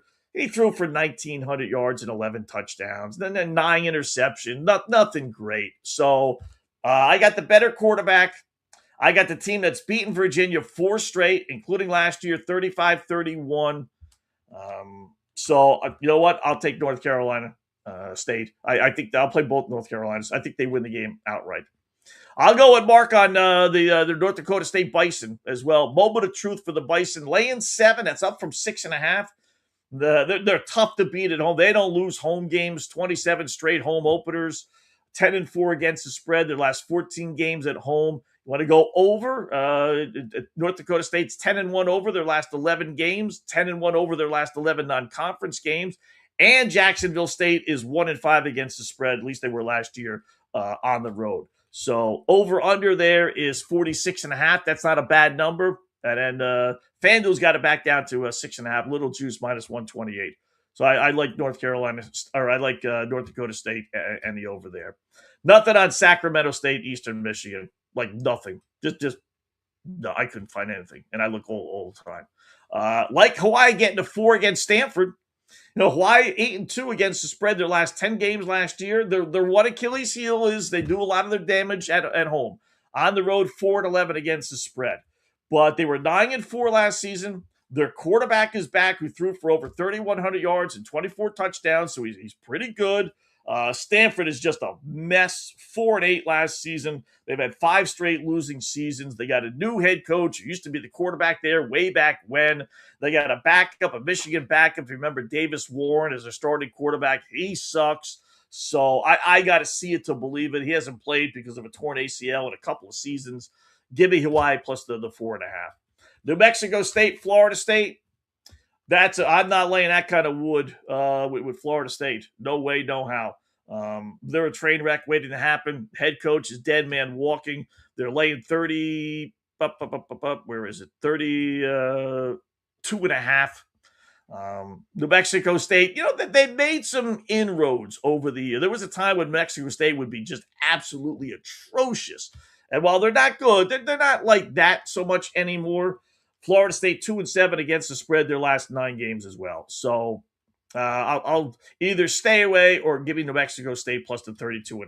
This Florida State team is so bad and so disorganized and such in flux. They could lose this outright. That they really could. I don't think they will, but they really could. Memphis UNLV. Looking forward to this one because this is a double whammy. We got over UNLV team total, and we got Memphis under. So UNLV 13-1 in non-conference games. They're laying 4.5 the last 5 years. Memphis 5-1 against the spread their last 6 non-conference games. But this is a different Memphis team. They lost their head coach. He took the whole coaching staff, basically. All the players left. It's a whole new regime. They're starting from absolute scratch, which happens a lot of times when you fire a head coach and you don't hire, one of the assistants. Everybody leaves. So I got to see it to believe it. UNLV's decent team. Dan Mullen, their head coach. So I like the Running Rebels here, laying a 4.5. And there are your college football games. Those are the ones that we, for the most part have. Like I said, the only thing we didn't have anything on was Sacramento State and Eastern Michigan, which I would just stay away from. So college football is underway. How about that? Should be a lot of fun. Hopefully we'll get some winners this week. And college football opposite picks. Not enough games today. We'll definitely start that next Friday when we have a full slate of games. So quick little break. We'll come back. We got some PGA stuff to get to. We got some WNBA stuff to get to. We got our own picks that we give out, the 3-pack every single time. And then we got some college football over-under team totals. We gave out a whole slew of them. I'll give you 5 of our locks that cannot lose. And, of course, Sophie Cunningham's story that's I'm surprised about this one. Well, let's put it that way. And maybe the greatest and craziest college football finish ever. That's all coming up right here on the Scott Wetzel Show on FanStream Sports.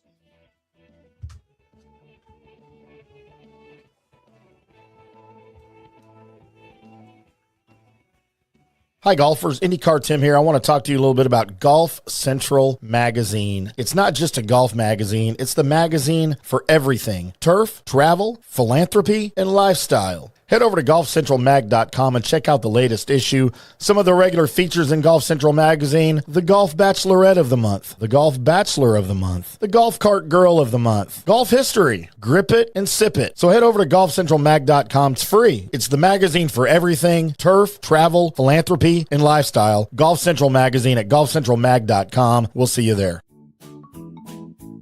Sports fans, it's time to gear up. Head to fanstreamsports.com and check out our brand new merchandise store. We're talking bold t-shirts, 3/4 zips, hoodies, hats, mugs, and more. Everything you need to rep your favorite shows and your favorite crew. Whether you're rolling with the J.P. Peterson Show in Tampa Bay, From the Rough in Dallas, the Tim May Show featuring Clay Hall, or the Jeff Thitoff Show in Ohio, or any of our FanStream Sports original programming, we've got the perfect look for game day and every day. So don't wait. fanstreamsports.com. Click merch and grab your gear now. Wear the stream, live the stream.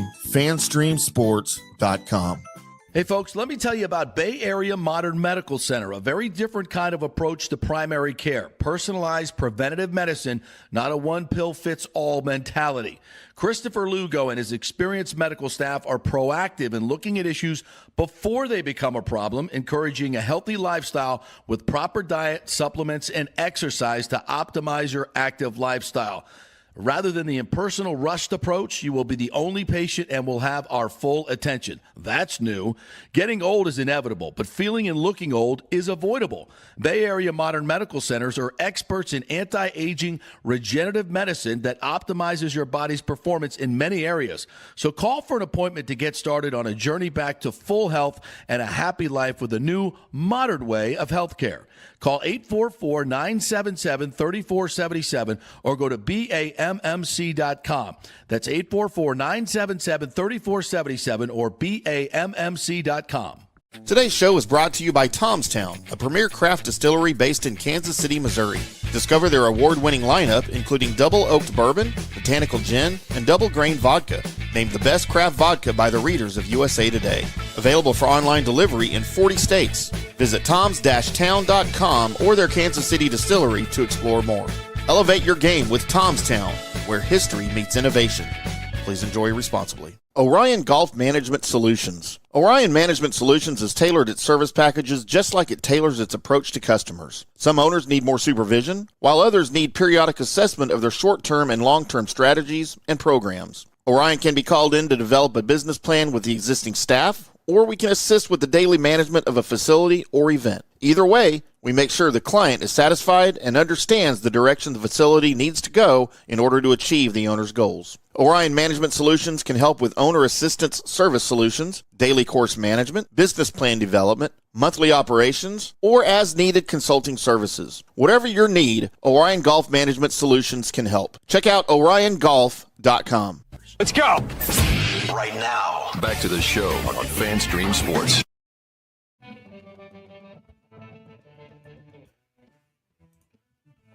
And welcome back. It is the Scott Wetzel Show right here on FanStreamSports.com. FanStreamSports.com on a fabulous football Friday. All right, we gave you some college football winners as far as the games themselves. How about some team totals? Well, before we do that, how about maybe, and I don't remember this one. And I'm pretty good with this college football stuff. I don't remember this play, but how about a little Western Michigan Ball State back in 2020?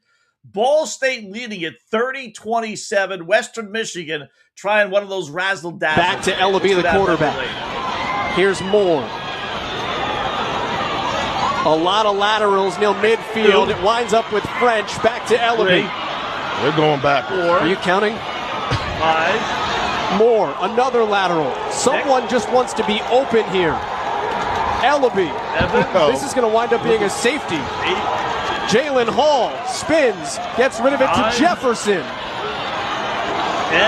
It's the annexation of Puerto Rico. 11. Recovered by Ball State. 12. And the Cardinals said Detroit or bust. Not yet. Wait a minute. Not yet. No, this ball is still live. And flags have flown. Oh, boy. The official, they have not blown this dead yet. They have not blown this dead yet. Moore is up and running. They have down not blown it dead yet. Sky Moore to the end zone. That's a Western Michigan touchdown. Oh, how great is that? Here's the one, though, that I think did them in. Laterals near midfield. It winds up with French. Back to Ellaby. All good. They're going backwards. Are you counting? Moore, another lateral. Boom. They disallowed the touchdown. When everything was said and done, they said, no, there was one illegal forward pass. And I think that was the one. Look where he's throwing the football from. French back to Ellaby. They're going backwards. Are you counting? This guy. Right? More. He's at the 31-yard line, and look where the guy is who catches the ball. Another lateral. Someone at the 34. That's the one. So, but how great was that? They lateraled it 16 times, only to find out that the official, like, how could they call too many men on the field? Both teams were, I always said that about the Stanford Cal play, right? How is it that no one got called for too many men on the field? I mean, if you're going to allow a crazy play, then that means you're allowing the play to go on. And there were clearly way too many men on the field for Cal for that play. And the same thing here. I got 70 guys on the field. I got 140 guys on the field. And there wasn't one too many too many guys on the field penalty. But how about, I don't remember that finish. I don't. I honestly don't remember. I saw that. I was like, no, is this real? And I Googled it. Yep, 2020. Ball State ended up winning it. They did not allow that touchdown. You talk about losing a game, though, right? That would have been just, oh, my goodness. And the ball was live. They did not, it was never down. I give the officials credit. And I give the officials credit for calling that penalty because it was barely a forward pass, but it was. It must have been, though, so I didn't see the beginning of the play because, and I'm sure they crossed the line. And once you cross the line of scrimmage, even though if you go backwards, you can't throw a forward pass. So they started that on a running play, we'll say. The guy runs, 10 yards down the field. He gets stopped and starts lateraling it backwards, and it goes behind the line of scrimmage. You cannot then throw a pass. Once you cross the line of scrimmage, that's it. So I'm guessing that's why, that forward pass, if it was on a play, not like a punt or something, that was disallowed. But yeah, how about that? Imagine losing that game. Oh my goodness, I'd quit. If I was the head coach, I just, I just quit. I can't take it. So there's that play, right? And we'll go down memory lane number 2. We talked about, remember, 2 weeks ago, a week or so ago, about Miami and Mario Cristobal against Georgia Tech. Just take a freaking knee. You win the football game. Literally, that's it. It's second down. Why run the play with 30 seconds left? You don't have to. This one, I do remember. This was back in 1999. I remember this. Similar situation, UNLV. Kevin Steele. He has a 3-point lead, less than 20 seconds left. Take an knee. They win the game. Instead, he tries to score. Says he wanted to establish a winning program. Obviously, this is not what he had in mind. Darrell Bush fumbles. Kevin Thomas goes 99 yards the other way. UNLV wins 20. The Baylor head coach, it was his first year on the job. And as you heard the announcer say, one to set a winning whatever. Just take a knee. You win 24-20, right? This Mope decides to run up the score. I remember that. That one I do remember. That was back in 1999. This Mope decides to run up the score. Fumbles the football, and it's returned 99 yards. Wow. I've never suffered that in all my great glory days of playing. Any kind of loss like that. Fan of games like that, yes. Billy Buckner plays the Red Sox and everything else. But playing, no, I've never, never remember anything crazy like that. That would just be like wild. Just wild. So, all right. So here are our locks. It cannot lose. Top. We gave out a slew of them last week. Gave out a slew of them before that as well. If you want more, join the podcast. We always give out more things on the podcast. Doesn't cost you. Well, it does cost you a couple $, but next to nothing anyway. So here are 1, 2, 3, 4, 5. Right. Speaking of Ball State, they're going to be one of them, which is why I wanted to play that clip. I'm going to go over 3.5 Ball State. I know it's MAC football. I get that. Where the hell is Ball State, Scott? It's in Indiana, if you really need to know. But the team hit the transfer portal hard. They were awful last year, but they got a bunch of new kids. Now, again, they're not getting 4 or 5-star kids. But, anytime you go to a transfer portal, that helps the cause when you're replacing bad players. They have basically 3 automatic wins on their schedule. 1 AA Stony Brook, Sacramento State, who we're going to see later on tonight, will blow, and UMass, even though their 1A level sucks. So they're good enough to beat those 3 teams. All we need is 1 win, just 1 more win, and we're in the bag. So I think they get 5 or 6, to tell you the truth. I don't play, these that I think are going to get maybe one more over the number. I look for teams that I think you get actually 2, if not more, over the number. And I could see this team going 6-6, at worst 5-6. So give me over 3.5, Ball State. How about under 8.5, Wisconsin? This team might not win 6 games. I mean, yes, they don't play somehow or another any of the big boys in the Big Ten. No Ohio State, no Michigan, no Oregon. But that still leaves games. They have a non-conference game against Notre Dame, not winning. At Iowa, not winning. At Penn State, not winning.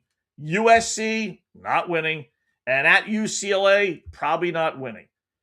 They're not going 9-3, which is what they would have to go, obviously, to get over 8.5. I mean, they were awful last year. Coach is on his last leg. It just hasn't worked out, for Wisconsin. 9-3, even without those big guys on the schedule, for a team that was bad last year. No. This might be the best one out of all of them, to tell you the truth. I got 2 others, but pecking order, they would be top 1, 2, or 3. This play, there's no freaking way in the world they're going 9-3. This other one is a consideration for maybe the best one. Under 4.5, Mississippi State. Who made their schedule? They clearly weren't Mississippi State fans. I do not see 5 wins. I don't really see 3 wins, to tell you the truth. Mississippi State has to play basically all the big boys, unlike Wisconsin, outside of Georgia. They got Alabama. They have LSU. They have Oklahoma. They have Texas. They have Ole Miss. They even have Auburn, which is, going to be halfway decent this year. 5 wins. Could they beat UL Monroe to start the season? All right, there's 1. Are they winning at Minnesota? No. Are they winning at South Carolina? Not with Lenore's, what's-his-face there coming back. No. Missouri? No. Alabama? No. LSU? Oklahoma? Texas? Could they beat Vandy? You know what? I'll say yes, but I don't, because it's at home. But the Vandy program, I know they lost Pavia, but I'm more into the whole program. When these star quarterbacks leave, everyone thinks they're going to go back, but that head coach is really good. So I doubt that, but let's say 2 there. Auburn, no. Tennessee Tech, they could win that one. That's 3, and then they finish up with that Ole Miss. That's 3. I still need to find 2 more. So even if you give them Tennessee Tech, even if you give them UL Monroe, which I'm okay with, even if you give them Vandy, I'm going to get 2 more? I mean, they're just not beating Alabama, LSU, Oklahoma, Texas, right? Ole Miss. You could automatically, there are 6 losses right there. They would have to go 5-1 all the other games. I'll definitely take my 4.5. I know it doesn't sound like a lot, but man, that might be the best bet. That might be the best bet. If not that one, that's why these are the best bets, right? How about over 8 Boise State? They would have to lose 5 times, right? 7-5 in order for this not to hit. They haven't lost 5 times in a season in my lifetime, for goodness sakes. Their star quarterback returns, their star running back returns, their head coach returns, which is saying something now in college football. They might make the NCAA playoffs legitimately. They're in that goofy, Pac-12. And so it's not even the Mountain West, which is, halfway decent football, right? No, not anymore. They moved to the Pac-12. Colorado State, Fresno State, Oregon State, San Diego State, Texas State, Utah State, Washington State.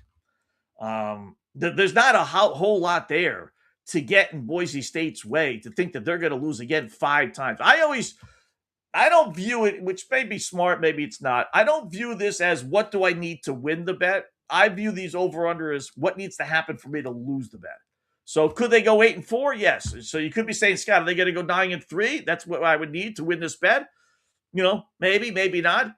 But I know there's a better chance of them going 9-3 than 7-5. They have Oregon, so they won't win that one. But they got a brand new Memphis team, South Dakota, Western Michigan, Utah State at home, Fresno State, Washington State might be okay, Texas State, Colorado State blows, Oregon State, San Diego State. But that one's even at home. So they really only have at Oregon, San Diego State at home, and probably at Washington State. They could lose all three of those, and they would still need to lose 2 more times in order for you to lose the bet. I don't see it. I don't know where they came from making that line 8. I love that one as well. And then the last one is Florida State, under 6.5. Dead man walking with the head coach, Mike Norvell. He probably should have been fired, but they owe him too much money. The transfer quarterback they got sucks. The last 2 years, the last 2 transferred, DJ Ukulele and Castellanos, the kid from Boston College. He stunk at Boston College. He was there when my daughter went to school there. He stinks or stunk. So then I brought in another quarterback. He's going to stink as well. I don't see 7 wins. 7-5 is a pretty good clip. Even in the ACC, doesn't take a whole lot to get to 7 wins, but this got disaster written all over it. People are going to be talking about the first loss, how the guy's going to get fired. That's too much stress. So, yeah, I don't think it's going to happen for them. But that probably – the pecking order would be – there's 5 of them, right? There's 3 number 1s. Wisconsin, Mississippi State, Boise State. And then probably – Florida State and then Ball State. If you had to put them in an order, that would be the one. But I do like those other 3, and I really like those as well. So that should be a nice 5-0. I got about 25 literally other ones. Again, go to the website oppositepicks.com, hit the Scott Wetzel Show, and then join the podcast, and we'll give you a bunch more. So, or shoot me an email, SW_oppositepicks. I'll explain it all. We'll do that with the NFL next week as well. Little hockey news. How about Connor Hellebuck confirming he wants to be traded from Winnipeg? That was a story a couple of weeks ago. He told people that he stayed behind the scenes, kept it quiet, let the Jets do whatever they wanted to do, but they haven't done anything, and now he wants to go public with it. Training camps open up in 2-3 weeks, mid-September. Hockey, believe it or not, is right around the corner. Hockey starts this year in late September. So I don't know what he's from Winnipeg. The Red Wings just fired their GM. You talk about making a splash, bringing the local USA hero back home. I mean, I don't know what Winnipeg is asking for. I'm sure a ton, just an absolute ton, right? But I don't know if this would get to a point where Connor would sit out. He's got at least 1 year anyway left on his contract. I don't know if he would necessarily do that, but those are the only options to force a trade, right?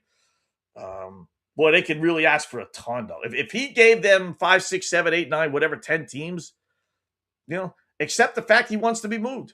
He went to school in UMass. How about the Boston Bruins? Go give him, our goaltender, so you get a really good goaltender in return, and maybe you get 1 or 2 prospects from the Bruins. That's not bad. I would, as a Bruin fan, I would take Connor Hellebuck. I know he's had his issues in the postseason, but winning that Olympic medal. Certainly going to kind of ease some of those complaints. So 3-time Vezina Trophy winner, probably the best goaltender in the NHL. One of the certainly top 2, 3, 4 at worst. So guy wants out. If you're Winnipeg, accept the fact he wants out. But boy, that would be a real good get for a team. You imagine putting him on like Edmonton, who's had goaltending issues over the years without breaking up their core. Like, I would never do that if I'm Winnipeg. I would never trade him to a Canadian team. If you want to go, okay, but you're not going to another Canadian team. No way. I'll send you down to Florida. I'll send you down to Tampa. I'll send you down to wherever the case may be. I guess Tampa would be Florida. But I'm not – I can't trade you to a Canadian team. That would be awful. Not to mention, if you're Hellebuck, you're probably like, I want out of Canada. Right? If you want to be out of Winnipeg, you really want to go to Vancouver – or even Edmonton, probably not. So So he makes it official. But yeah, hockey is just a couple training camps in a couple of weeks. Amazing.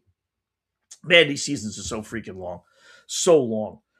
Some golf things. PGA dropped Good as a sponsor. What a goofy name, by the way, that is. Good. What is that? Who came up with that? Good, right? What are you, a 5-year-old? So now they know that's Good sent out their CEO, not one of, but their CEO ripped the PGA, saying the PGA asked us to make a commercial. We send it to them. They approve it. They get criticized for it, and now they're going to fire us. They took their sponsorship away from one of the tournaments the PGA did. So, you asked, we delivered, you approved it, and now you're going to blame us. But yeah, listen, welcome to playing with the big boys. Good. That's what happens. Someone's got to take the fall. It's like the old Chris Carter, speech to the NFL players. Someone, you got to have a fall guy. Simple as that. Just have a buddy that's willing to say it was his drugs. He was driving. He's the one that did it, whatever the case may be. Same thing here. If you're going to take the PGA money and play with the big boys, know that you're in a position, you got to be the fool. Simple as that. You got to be the fool. Should they have, proved it? No.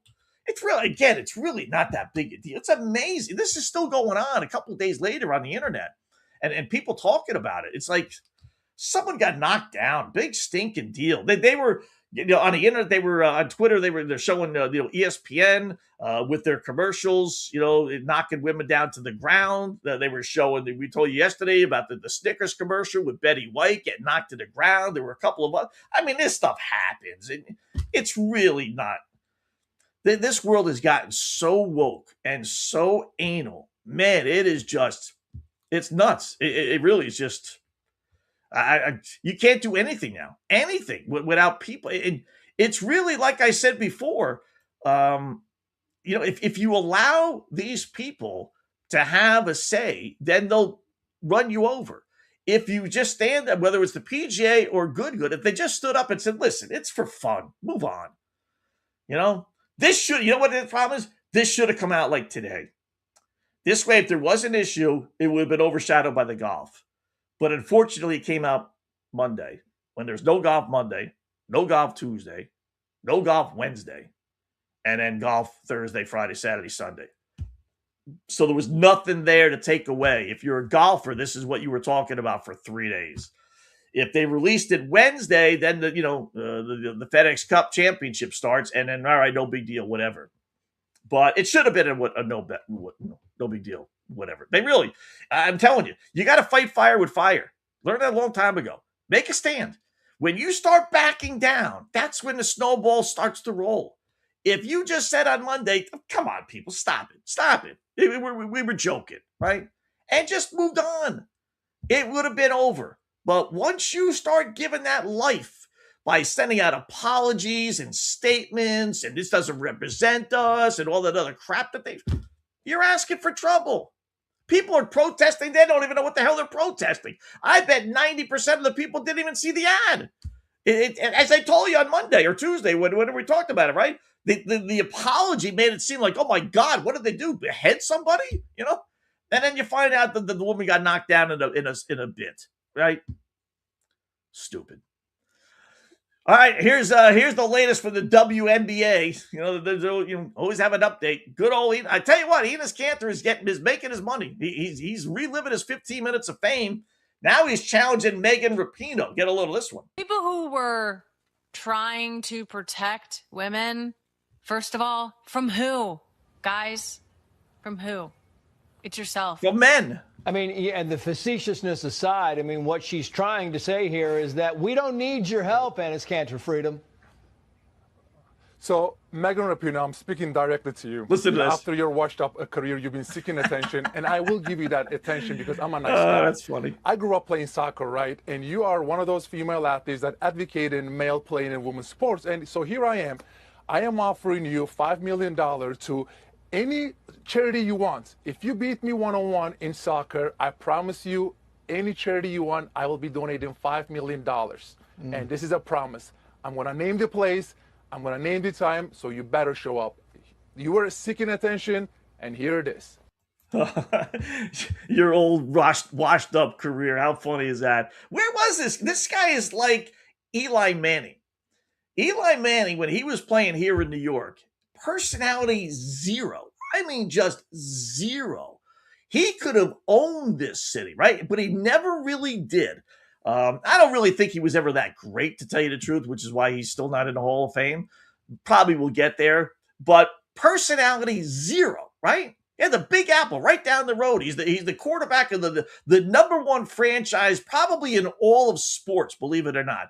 If you put all the franchises up for sale, the New York Giants in this area would be the one. So, but he had no personality, nothing. He retires, he hooks up with his brother Peyton, and all of a sudden he's Mr. Gibb. Oh, he's doing commercials now. He's doing the four-letter network TV show and this, that, what have you, right? Same thing with Enos Kanter. Where was Enos Kanter when he was playing? People barely knew him. Who knew he had this kind of personality? Maybe you put him with Charles Barkley or some of the others, that could have been great, right? Somebody calls the washed-up Megan Rapinoe. Now, unfortunately for soccer, it's kind of tough to have a one-on-one in soccer, right? You can do it with baseball. You can't really do it with football. Or you can do it with basketball, rather. And really, basketball is the only one, unless you want to do pitching, with hitting. So that would be tough. But I hear these women say it all the time, like, who are you protecting us from? They're trying to protect you from all the guys. And he says he has 8 other guys that are set to join the WNBA. And he made a good point. He said that G League players only make about $45,000. They make next to nothing. I didn't think it was that little, right? In the NBA. He's telling those people, just become a transgender. And we told you how easy it is, right? And just say you want to play in the WNBA and make over $1 million. And that's what the top WNBA players make. You go from $45,000, barely staying alive, to making over $1 million. You say you're a transgender. There's no proof. There's no chemicals. There's no anything. Like I said, we pointed out. And then, boom, make yourself, millions of dollars for 2-3 years of playing. And then, go back to being a man. The epiphany hit you. You realize it was all a mistake. That's what they're trying to protect you from, Megan. That's the stuff. I know it's a mockery. I know he's making a sham of it all, but that's what he's trying to show you, that the whole thing is a sham. Being a transgender person is a sham. We told you that. Crazy. Sophie Cunningham. This is interesting. Watch this. You saw that, right? Takes it one step further, apparently.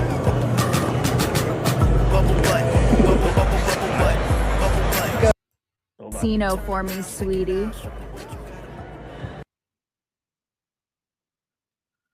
I will see that again. We saw this. We showed this the other day.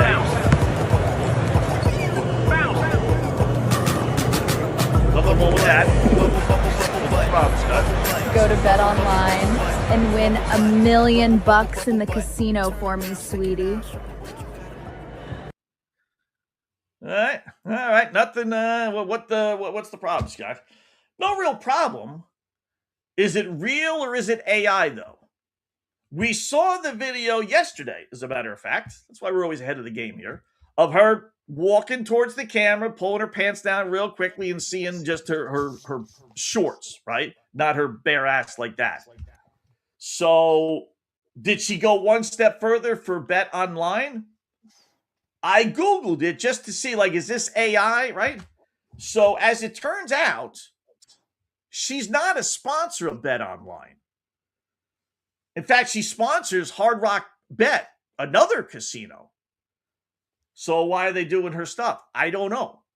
I Googled it. It says Bet Online, for whatever reason, frequently features highlights of her on their social media pages, which is where I got this. Polls and memes and different things like that.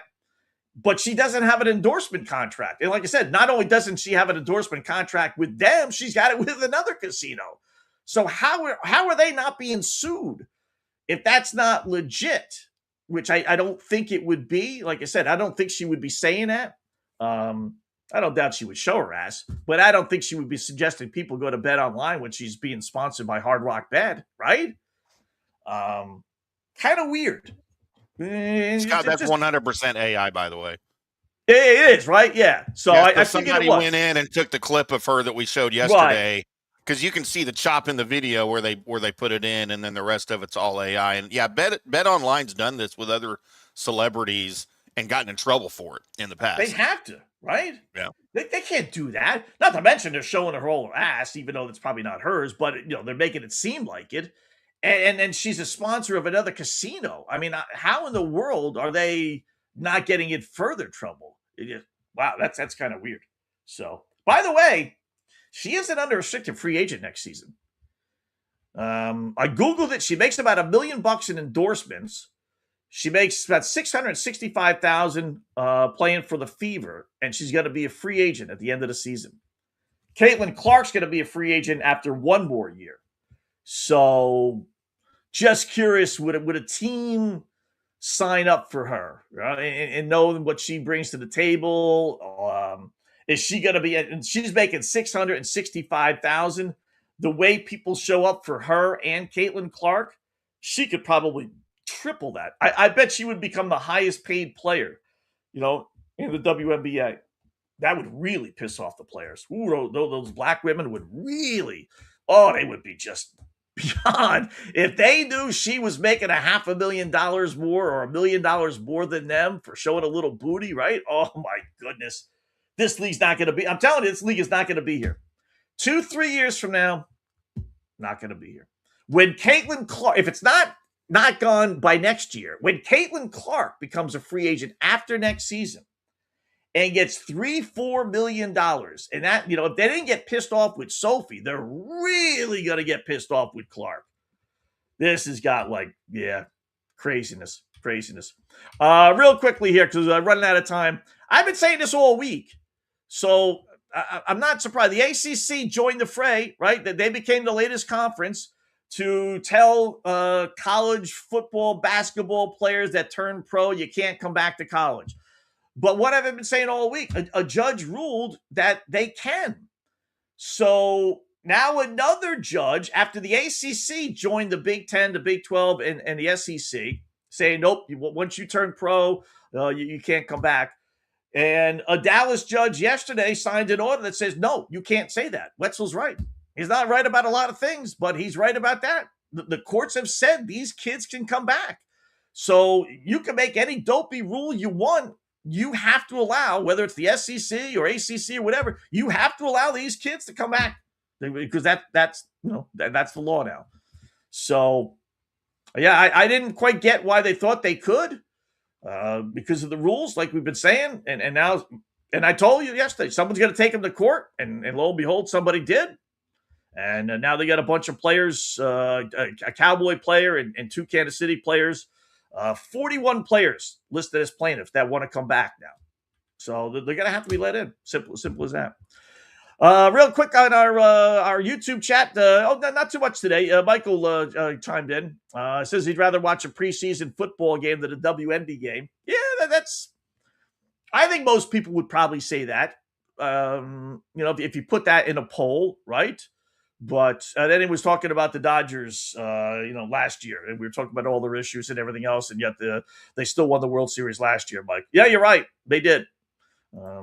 So they may do the same thing this year. I just don't think they're deserving of an overwhelming favorite. I can give you more ammunition on why they shouldn't win versus why they should win.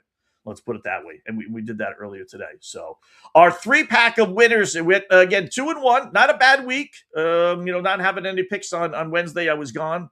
So we had 2-1 last night. We hit with the Mercury, or the Mystics rather, who beat the Mercury. We were laying 3.5. They won by 7. Won with the Braves, and we lost with the Chargers. So we're back over almost $500. So where are we going to go today, Scott? I'll lay off the preseason football. It's a little too goofy. I gave you all the trends if you want to play those. WNBA.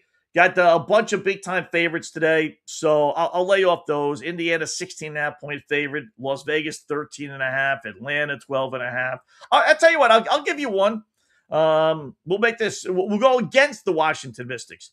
Last night we were on them. They won. They're playing their 3rd game in 4 nights. That's that. And last night they had to rally in the 4th quarter to get the win. So 3 games in 4 nights for NBA players is tough, let alone WNBA players, right?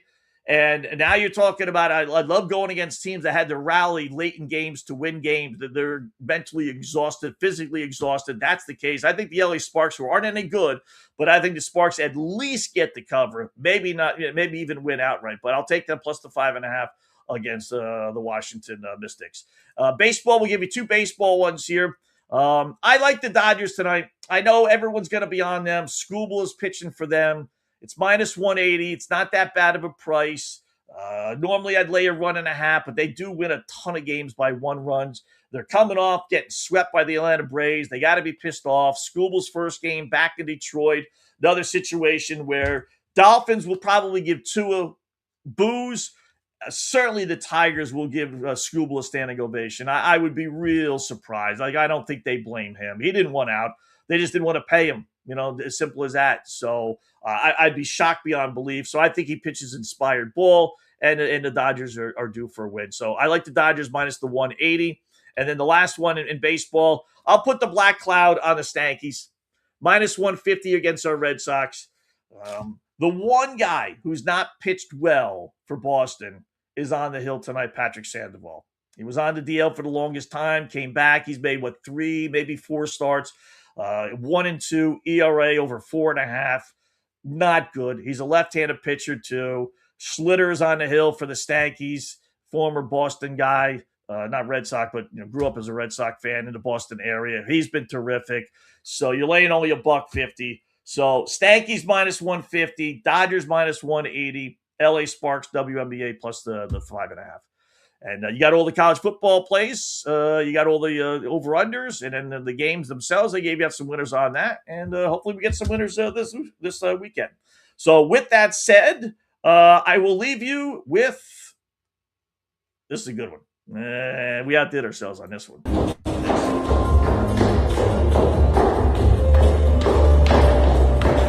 But, we got to see that again, Scott. Yes, you do.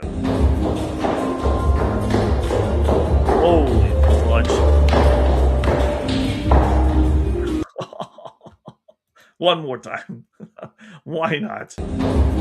Now, is that, they got to be real, right? Right? I mean, I don't see any, could they be balloons or something that they just, put underneath the shirt? Yeah, they could be, but I'll take my chances. Those are real. Yeah, I'll just, oops, there you go. Yeah, not bad. Not bad. So have yourselves a great weekend, folks. By the way, big announcement you see on the scroll there, we're going to be taking phone calls next week. How about that? You see the number 214-667-1251. So in addition to emails and tweets and YouTube chats, phone calls going back and forth. So I know the LLs have been asking for that for the longest time on the podcast. I'm not going to have it there, but we will have it here. So good job by the folks here at fanstreamsports.com. Looking forward to that. So we'll get your reaction on Monday from all the college football stuff and preview all the NFL stuff as well. So enjoy the weekend, folks. Be safe. And that is that. So we'll talk to you on Monday right here. Go to fanstreamsports.com for all the other previous shows. Fanstreamsports.com. Plenty of other shows that you could get to listen to as well. So we will talk to you on Monday.